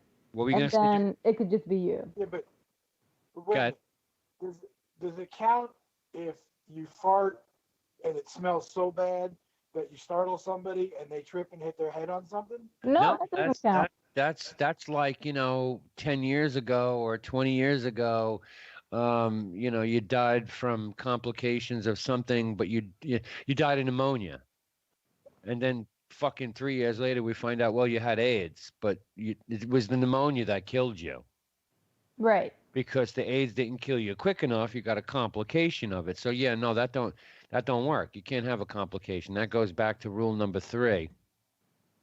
The fart's got to kill you within a reasonable amount of time. Well, it killed you in a reasonable amount of time. If I farted, you tripped, hit your head, and died. I mean, Yeah, but I mean that's a side effect of you farted and oh God, it smelled so bad I fell backwards and hit my head and cracked my head open and bled to death. so That's a complication. The fart that killed you, it was that. Right. The farts themselves would have to deliver the fatal injury. Like no farting out so much gas, greenhouse gases, that you change the climate and cause a natural disaster. That's not. No, that's not. Okay, so let's take it to a different level. I smack you with a baseball bat. The baseball bat hit doesn't kill you, but it knocks you off of a cliff, and you fall down and you die because you fell off the cliff. Did I commit the murder, or did you falling down the cliff commit the murder? Falling down the cliff committed the murder unless you get caught. That's the big thing right there. I mean, if you never get caught hitting me with the bat, and then it just looks like I fucking was out for a jog and fell off the cliff. Because they're never going to see the baseball bat mark on my head after bouncing down the side of a ravine. The fart has to kill you. Also, keep in mind that from my mathematical computations, 3 to 5% of farts are oxygen, which means you might be able to breathe through it. That's a really nice microwave. Right? I like the color of the cabinets, though, that darker. Oh, is he home yet? Yeah, he's home. Yeah, I live by the train station. I'm 5 minutes away. Oh, that's easy. I swear I thought you drove into a tunnel at one point. No, the building I live in has a under building garage. Yeah, I saw the lights going by, and I was like, why are we in a tunnel? And then you got out of the car, and I'm like, no way we could have been in a tunnel. It's like he got out of the car way too fast after going past those lights. There's no way we were in a tunnel. I live in a tunnel. The majority of your farts are nitrogen. That's been known, or that's been used to execute prisoners. People argued for some time period on whether or not it was sulfuric. Well, that comes out of your butt too. Yeah, but in a much lower concentration than people had previously thought. Well, eat a lot of eggs and it gets worse. But and I mean, everybody knows you can shoot flames out your ass because that's the methane gas. You can blue flame right out your butt. Yep. Unfortunately, though, if you were a person who doesn't have a very clench anus. Yeah. You can backfire. Yeah, if you don't have a very clench anus, you will have lingering methane, and instead of just going and putting it out, it'll be just like those guys at the bar that you see that fuck up trying to blow whiskey, and it's just like, and then it's all down their chin and their face is on fire and stuff like that. Like, I've seen all of the videos on the internet, and I will say I've seen guys' face catch on fire, and I've possibly seen quite a few buttholes catch on fire. Dr. Michael D. Levitt is the chief of staff at the Minneapolis Veteran Affairs Medical Center. He's published a lot of papers on the subject of can farts kill you, and he has concluded that there is only about 110 milliliters of gas in a normal fart. Oh no, there would be extenuating circumstances that it would have to be a forced manipulation in order, I think, to make it happen. I stand by that right from the very get-go. I think that there are, like, is it possible? Yes, but I think there would be malicious intent in any form of how that happens. You'd have to, like, have a funnel on top of a telephone booth and one person in there and a bunch of people just ripping into that funnel to fill the fucking... It's like everybody remembers the spy technology piece that has amazed the world over, and that's the umbrella gun that shot the fucking BB tiny little cartridge that supposedly had been doused in like cyanide or whatever the fuck it was, and all they had to do was walk up, pop you in like the calf. They just basically would tap you. You'd be like, "Oh, what did you? Hey, touching me," and then all of a sudden you'd be dead a little while later. Like, it's that type of shit. Like, oh, can you kill somebody with an umbrella?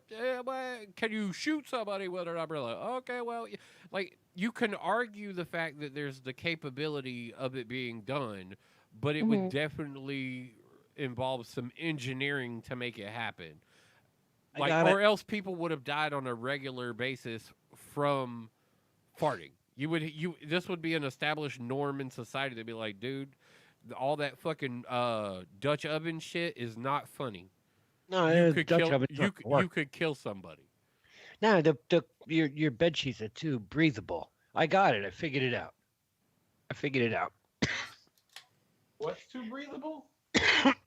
Your sheets. That's why Hold on. I like the fact that he explained the ability to stop something from flowing was something that was too breathable.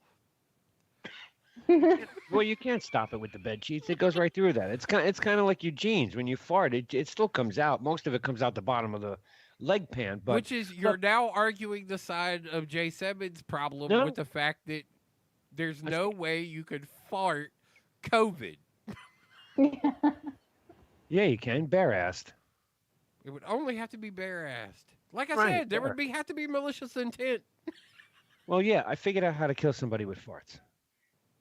You fill up a scuba tank with like a year of farts. And then strap that to someone and make them breathe that.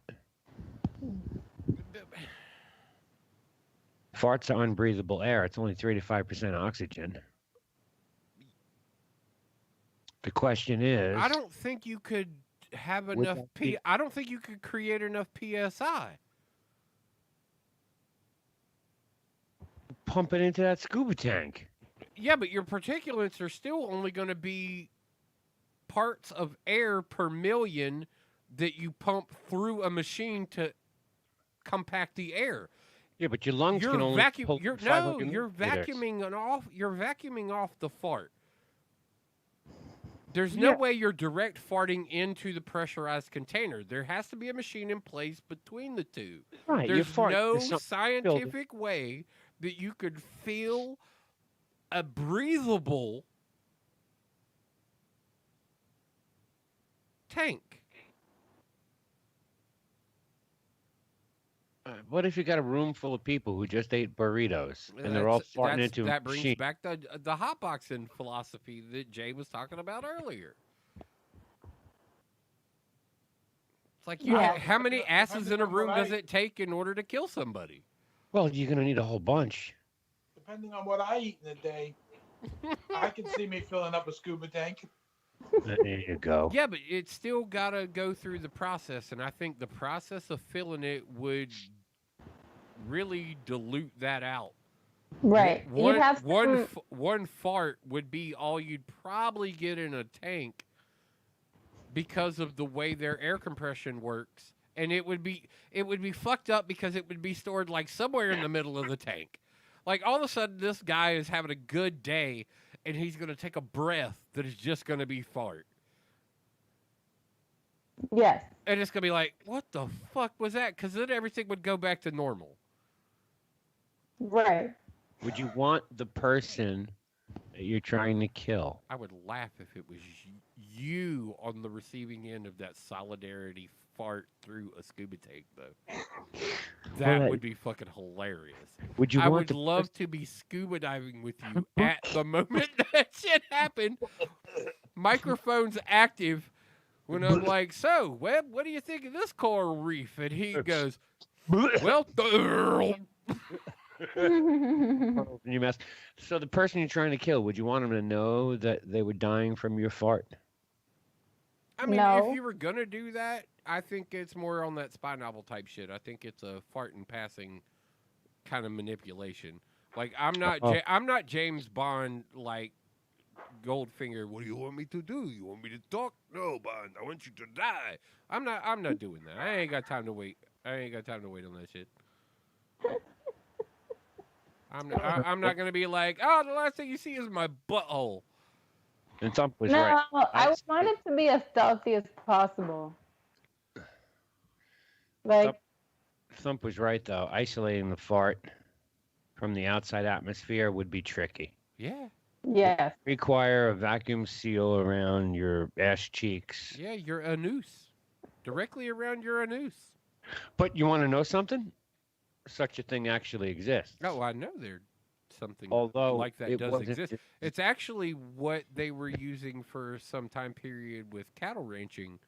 Was a direct attachment that was pulling methane prior to excrement. They were able to pull a small sampling of gas over time. It's a very slow process pump. Well, you could just use the toilet on the space shuttle. Oh, well, that's got a... Exactly.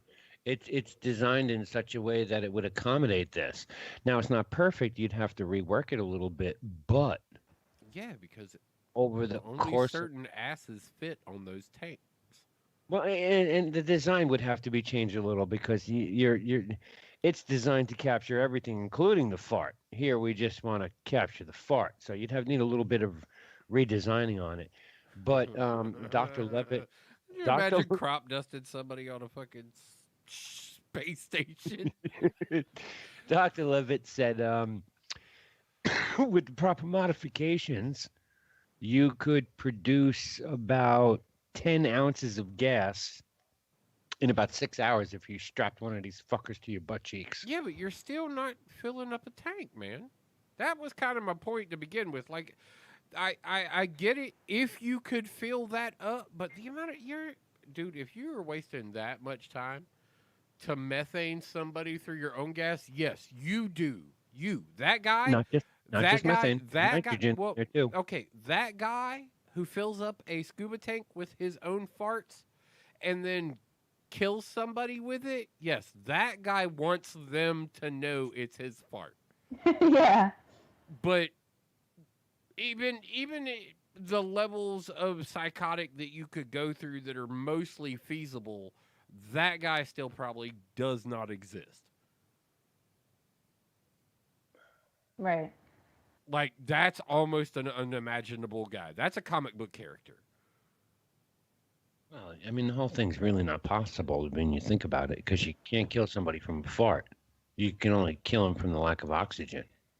So the whole thing is a comic book movie. Well, yeah. It's physically, I don't want to say it's physically not possible, but Well, no, we just argued the point to where it actually is possible. We also argued how ridiculous that point is. it is ridiculous. But It's like, I don't mind going down the rabbit hole to see exactly how shit can get crazy and fucked up, but I want people to realize we just dove down a rabbit hole to see how crazy and shit could get fucked up. If you really wanted to try this at home, just change your diet to any kind of foods that are short chain carbohydrates that will give you or produce the most amount of gas possible in the human body. No. For Yeah, anybody, you for see anybody what going, friends are anybody doing, going guys. for the goal. Try murdering your family with your farts. Yo, Chain carbohydrates. yo, That'll tell everybody you're going out of town for the weekend. Tent the house. Tell the bug people to come by and tent the fucking house. And just keep your family in there. Have them all duct taped up. They come by, tent the house, and then you just fart and fart and fart. Because you tell the guys, the bug guys, you're just like, I just want you to tent the house. So I got a question. Yes. If I eat something on purpose to make myself fart so that I can purposely murder somebody with all my farts, It's premeditated. It's premeditated, correct? Oh, yes. Yeah. Oh, the yes. beauty of it would be Oh, that no. Like I said from the very get-go of this conversation, it is malicious intent if you kill somebody with a fart. Like, there is definitely, you were motivated to make that happen. right. Like, there was extenuating circumstances, like Webb said, of trying to pressurize poots into a fucking scuba tank. Like, you got to be dedicated if you're really going to do this. And yes, essentially it's just all asphyxiation on one substance or another, whether it be carbon monoxide, nitrogen, whatever. It is just another form of substituting the gas they need to be breathing with one that you provided. Yes, it's premeditated. But will they ever figure that out? Oh, man. Well, the perfect degrees. murder. Hold on. No, it's not the perfect murder because the degrees of things that you would have to go through in order to actually kill somebody with the gases from in your own body, there would be physical marks that would be like, you tortured this person. Well, it would take a large room of people strapped to a whole bunch of fucking space toilets. You'd have to pipe all those fucking tubes into your victim's breathing mask or into a fucking gas chamber, whatever the case may be. Yeah, bound in duct would- tape, push them Right. into the room and release the chamber. But that would produce some like horror movie type shit scenario resulting in a dead person. Yeah, but it Who still died wouldn't from be breathing no. There would be so much setup. There'd be so much setup. All of those horror movies, they all still get fucking caught. Like everybody knows how that shit went down. Motherfuckers make rules. If they do a sequel, they make rules based on the shit that happened the last time. Well, we started with rules too. I mean, you know, we started with rules. But you're never like. A question: how many space toilets you think you can get your hands on? Space Like, toilet? Hold yeah, on, well, let me this check is you this back. is the algorithm we're working with right now.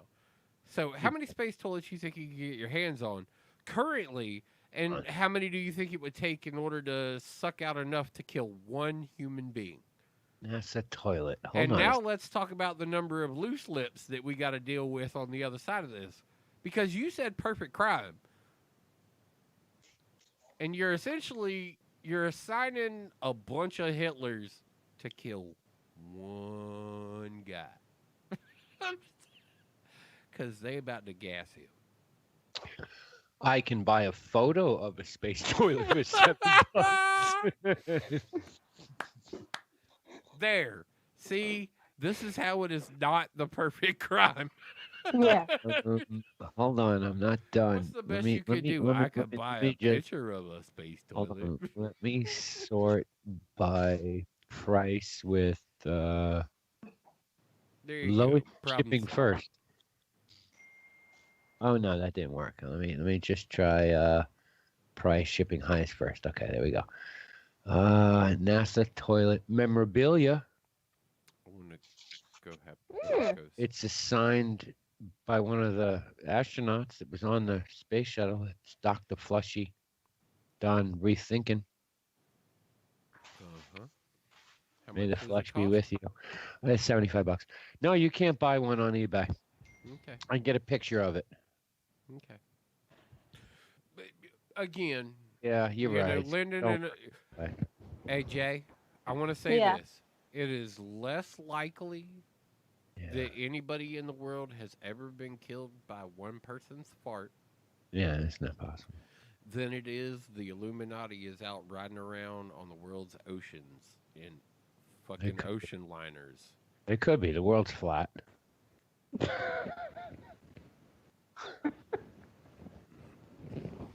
It could be. It's fucking hilarious. Dive into all the rabbit holes, learn all the absurdities. Because Oh, yeah. Very much for a story. Yeah.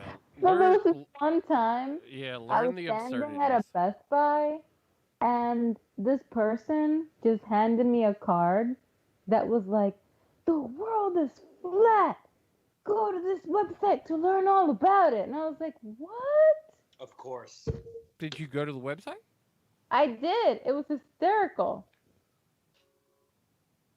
It was crazy. And it provided instructions on how you could print out your own cards. Oh, that way you could help convey and further the message. Did you just become a Scientologist? Oh, wait.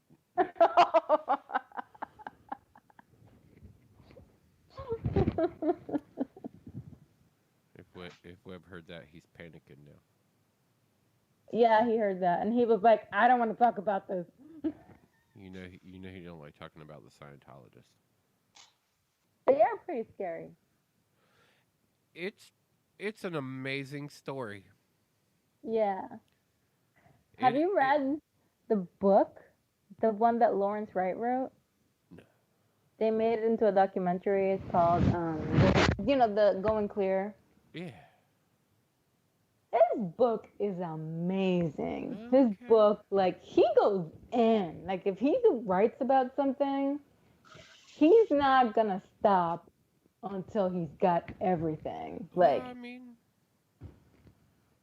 he wrote about, like, L. Ron Hubbard's life and how he got started and, like, how he developed it.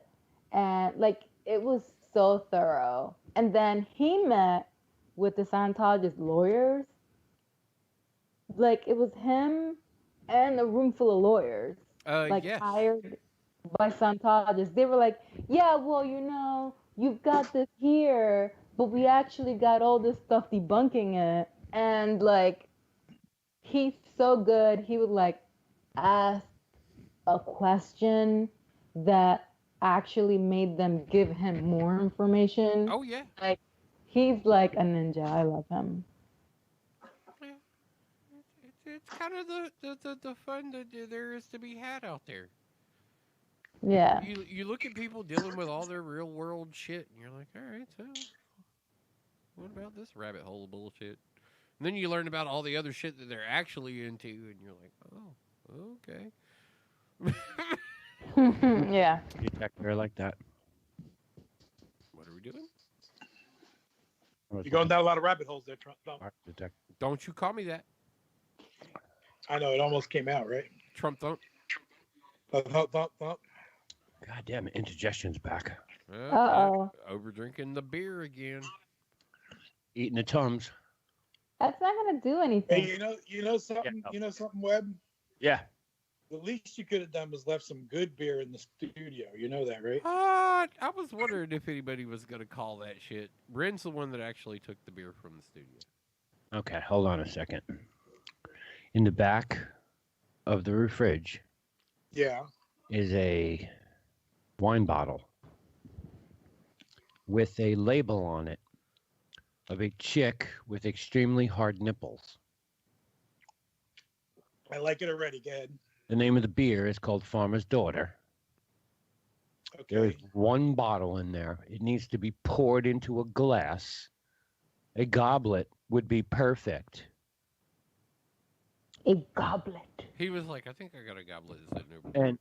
And make sure that when you drink the entire bottle, you leave a little on the bottom, not to get any of the yeast and shit.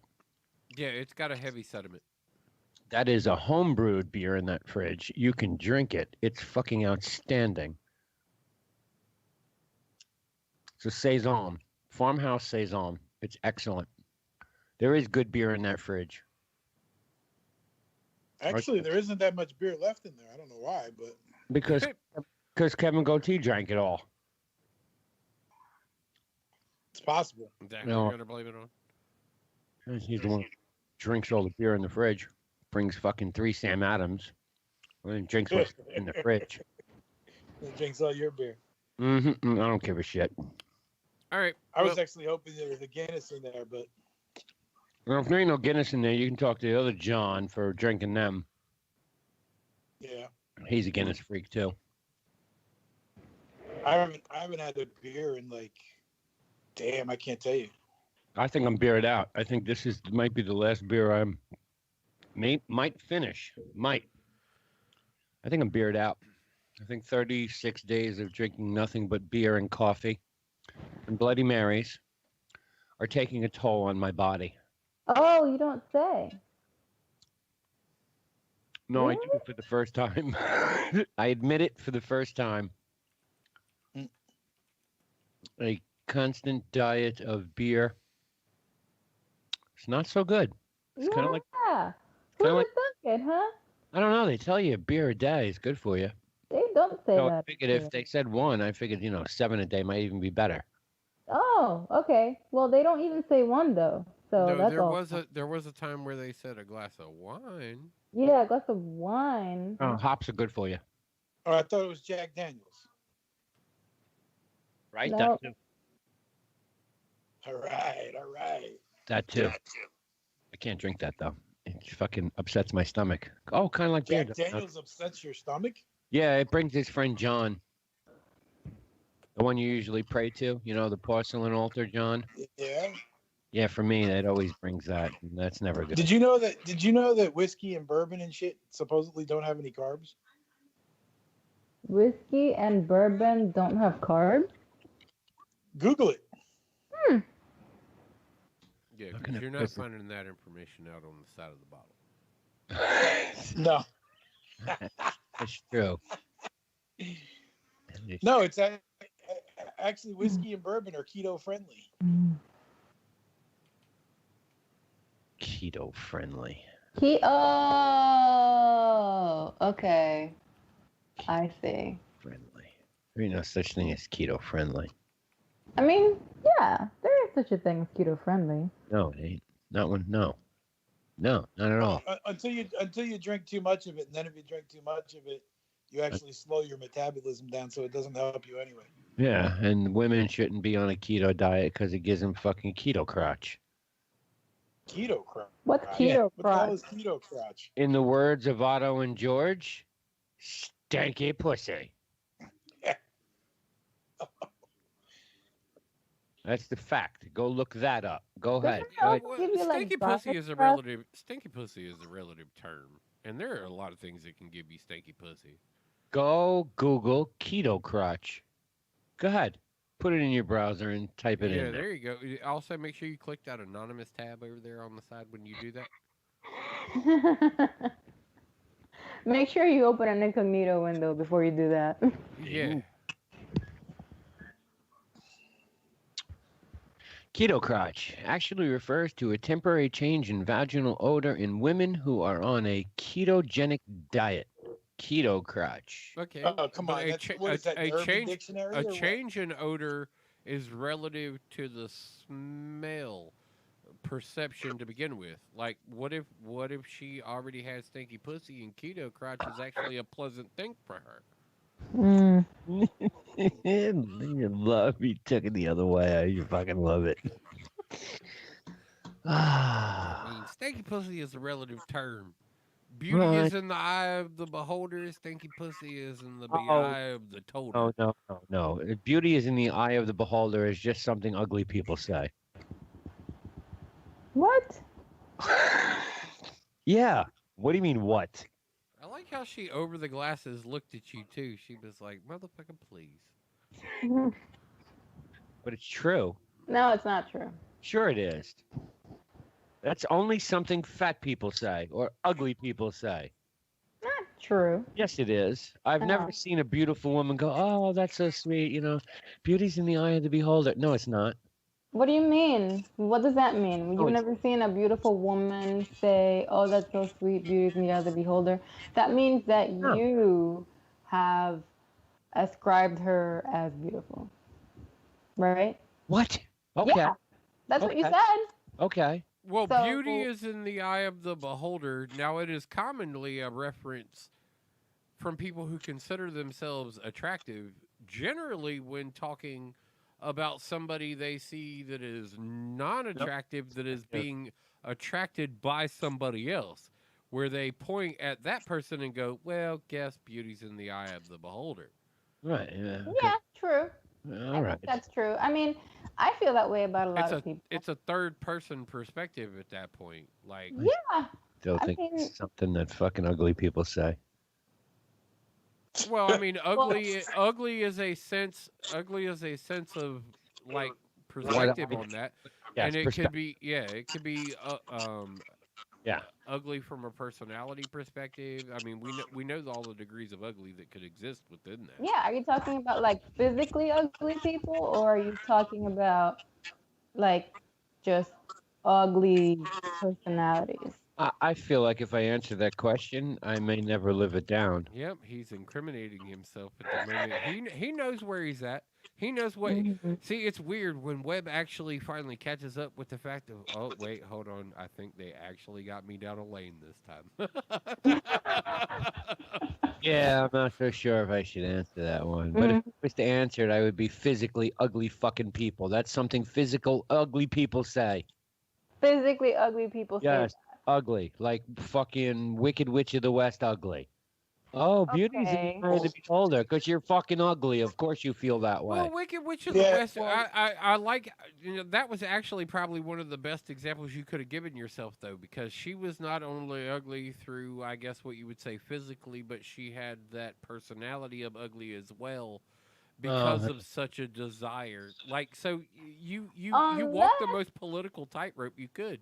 You've watched or read Wicked, in which she's the hero, and her green skin is actually considered beautiful by her eventual The boyfriend. only person who was her boyfriend? Who was it? Fucking Captain Kirk? Well, now see, No. this goes back to the other point of where I said it's a third person perspective at that point when you say ugly, because ugly is relative, but beauty in the eye of the beholder is relative in that circumstance because he, and you tell him he's, oh well, I guess if he thinks it's okay. Well, no, right, I see what you mean. But the story was about how she was green, right? Like her skin was green.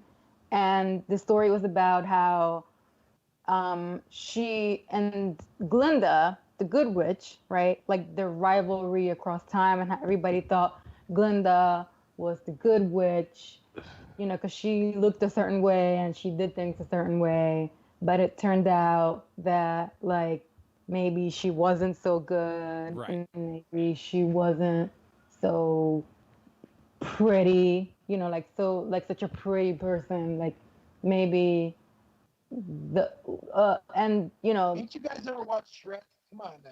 Yeah, Shrek. Well, I was Also going to say Shrek. this is where the translation starts to get so kind of convoluted anyway, because you literally argued the beauty and the beholder part, where what your perspective or the writer's perspective in this changing completely of a narrative that we would be used to, he becomes the beholder of what is beautiful and has told you a story where beauty was shown from the other side, not under the pretense that you had previously been told.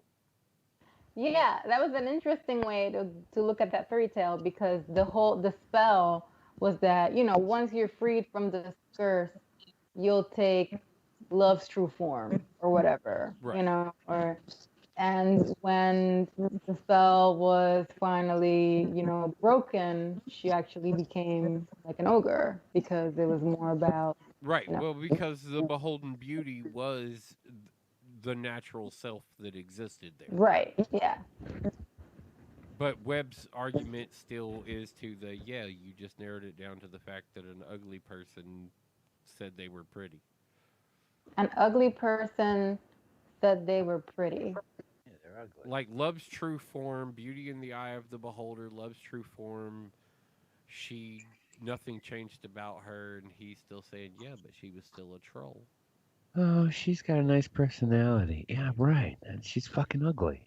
Well, the idea there was that we all assumed that he would transform to look more like what we thought More a prince human. should look like. Right. And twist was that that's not what happened. Actually, she became more like him, which for them was more beautiful. Like we have our own Webb feels that's doubling expectations. down on exactly what he said, though.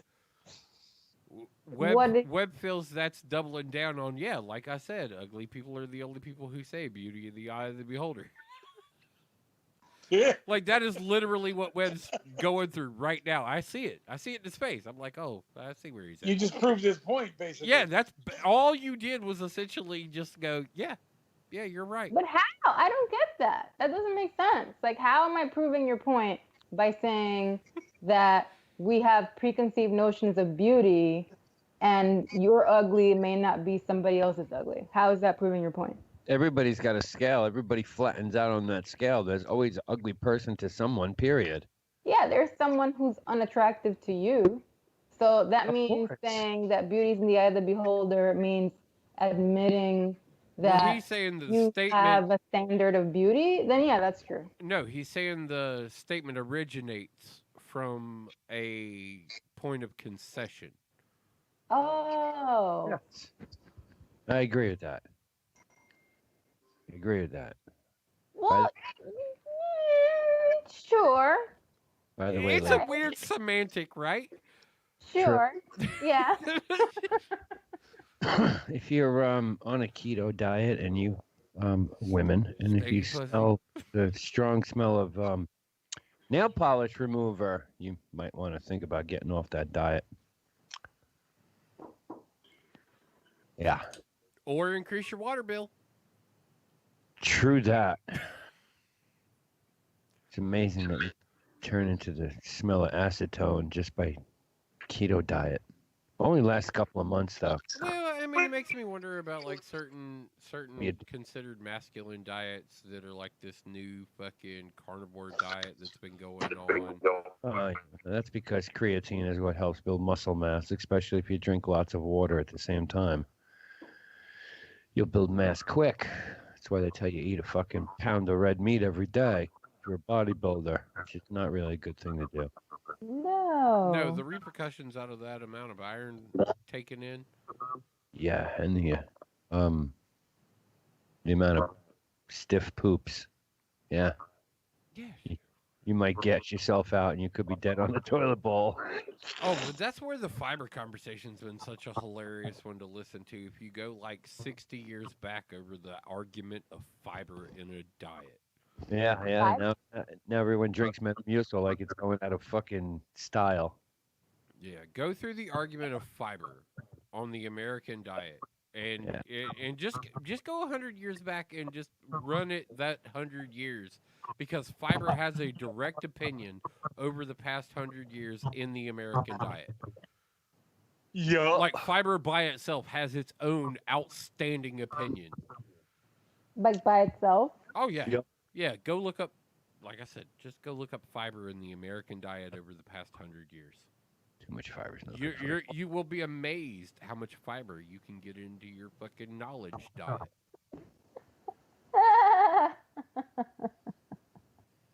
2.5 million people infected. In Webb's what got world? Webb's got the COVID.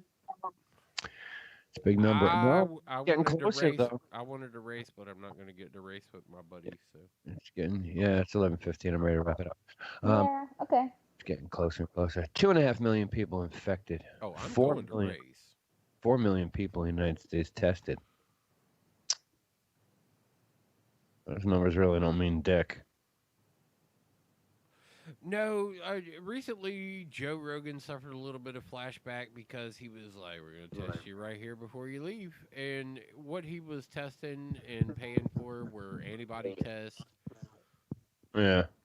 And so when people hear the word, "Oh, they've been tested," they start reacting a certain kind of way.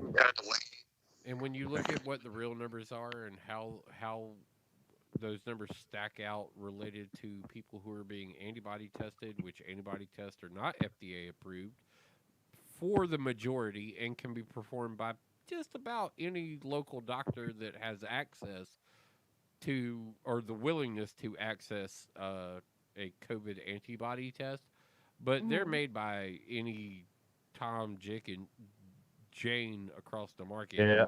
Like Yeah. they are vape juice right now. So if you're willing to pay for them and you can get your hands on them and you want to find out whether or not maybe possibly because those guaranteed results aren't so guaranteed, you can do that. If not, stay home. Listen to your local fucking people tell you when you can go places. When they tell you can go places, wait a couple days, then go places. Listen to your governor. Yeah. Listen to your governor. That's who you should listen to. Listen to your governor. Well, there's argument for a lot of those that probably shouldn't do a lot of that either. Listen to the logic that is out there in the world. Yeah. Listen to the logic. Watch what the mainstay is doing. The people who are still able to talk to you on a regular basis, watch what they're doing. I agree with that. Yes. I agree with that. Fucking Nassau is pretty bad too. Wow. Oh, it's rough. No, it looks good. I'm looking at my trip to the Bronx today, and I didn't drive through any hot spots. That's kind of amazing. Yeah. You went to the Bronx? Yeah, I went to the Bronx today. How's the Bronx looking these days? Empty. He was able to drive right into the Bronx. Problem is, Wow. he couldn't find a parking spot. No, I found a parking spot. Parked right on the corner. It took me 50 minutes to get from exit 11 on the Turnpike to the Bronx. Exit 7 on the Palisades on the GW. On the Palisades, I think that was. Major Deegan, Palisades? Major Deegan. Right, after Yankee Stadium. Mm-hmm. I had to go see somebody, John, to get something. It was medical. So I took a ride out. It took like 15 minutes to get there. Not a big deal. Yeah, it was medical. It was more. You didn't really have to answer that question. It was more of a. Took me 30-something to get back. Well, maybe 40 minutes to get I was back. going to say he was driving the Subi, so he was like, all right, be responsible here, irresponsible going back. Yeah. Well, the Parkway was wide open. I mean, the Turnpike was wide open. That was easy. Just hit cruise control at 100 and let the car go. That was easy. By world, our time is being wrapped up. Oh, yeah. All right, yeah, let's do that. 8-Bit Bros. Oh, I got to wake this one back up, don't I? It's Tuesday, early edition. Stay tuned Thursday for the late edition. Maybe K7 will join us Thursday, too. Who the fuck knows? We could have an in-studio guest. Don't know, as my in-studio guest has now been exposed to COVID, so I don't know if he'll be here. Oh, yeah, because he waited around the house for her to get home so he could be exposed. Exactly. Exactly. Well, she found out she was exposed at work, and he literally waited on her to come home because, I mean, it's a significant other, so he lovingly stayed behind. And took it up the infected nose, nostril, butthole, however you get this COVID. Yeah. Yeah, a friend of mine was told to go home from work today. They closed down. Everyone's been exposed. Oh my God. Pharmacy. Yeah. Okay, so she's got to lock down 14 days before she can go back to work. See the point I'm trying to make people out there? Oh, here you go home. You're a pharmacist, and you're giving people medicine to fight the COVID, and you come down with it. So you just go home for 14 days and then come back to work. No exit test. Zero. Here's kicking up the conversation all over again. We don't know exactly how those situations are really being handled. That's how it's being handled. You know that firsthand. We've reading it all over the place, and I keep telling everybody from the nurses I know in the top fucking hospitals in New York, there is no exit test. You get it, you go home, and they tell you to go back out in 14 days. No one gets retested. You can't get They a don't say go back out in 14 Yeah, they do. days. We've Sure they got do. people being reinfected, so we know that No, people they are don't. being retested. J7, yes, they do. I have a transit worker who was sent home for 14 days, period. Was he infected? Yes, he was exposed. It tested positive. Sent Okay. home. So the direction, 14 days, if you come back are to work. positive, if you need to stay home 14 until days. you're fever free, not 14 days. just 14 days. No, that's Fever free for right. 14 days. Please look that up and stop making shit up. But that's not what they tell you. But that's actually what you're supposed to do. But that's not what they tell you. They tell All right, you so flat they're out. wrong, and that's not right. That's everyone. This is my point. I I love the know fact it. that you're so willing to double down on the dumb advice here, Webb. I mean, come Well, on now. Well, it's the point we're all trying to make is listen to the fucking information around you, not the stupid motherfuckers who tell you, oh, drink warm water and wash it into your stomach because you can't shit it out, and then the fucking wastewater system is the fucking stupid information of, wear a coffee filter inside your mask, you fucking idiot. A coffee filter is designed to let particles go through. Do the right thing. Don't listen to the stupid shit. My point here is they're telling people, oh, it's okay. Just you got the COVID, you're healthy, go home 14 days, and we'll see you on day 15 back at work. No. No. No. How about a fucking exit test? How about a second test? How about it's been 14 days and you want me to go back to work? Well, Apparently test me again. apparently somewhere somebody is getting second tests because we are getting The only people who are getting confirmed reinfection. right, but from what I'm reading, that's only from those people who went to get antibody tests. But having antibodies doesn't mean that you were positive. That just means you have the antibodies. Those also don't People who have equate. tested positive are the ones that they want to come back after their quarantine period to get tested to see if they have an immunity in their blood system yet. Antibodies. These So are the the people who are being reinfected are the people who are getting antibody tests. The people who I know who are still testing positive are those going for antibody tests, and they're well outside of the 14 days. Because Reinfections, it's not 14 days. Like that's what I'm 21, trying to whatever. say. It doesn't matter. You're 14 days. reinforcing this weird ass fucking narrative that doesn't make any sense. No. What I'm saying to you is I don't know the other side of that. I don't know anybody who is infected clean and gotten reinfected. Don't know that yet. I only know. But you've from what we're spoken of Well- confirmed reinfection. Well, yeah, that's happened in 2 states in the United States and in China and China's speculative. and Japan Japan came out. China and So Japan are speculative. You're not automatically healed after 14 days. No, you of have course to be fever free after 14 days. Do you see the difference there? I know the So difference. you can have it for months. You can be sick for weeks. You can still be sick a month later. You have to be fever free 14 days. No, you can't because they told us it's 14 days and then you can go back to work. That is wrong. A willingness to perpetuate the idiotic narrative, man.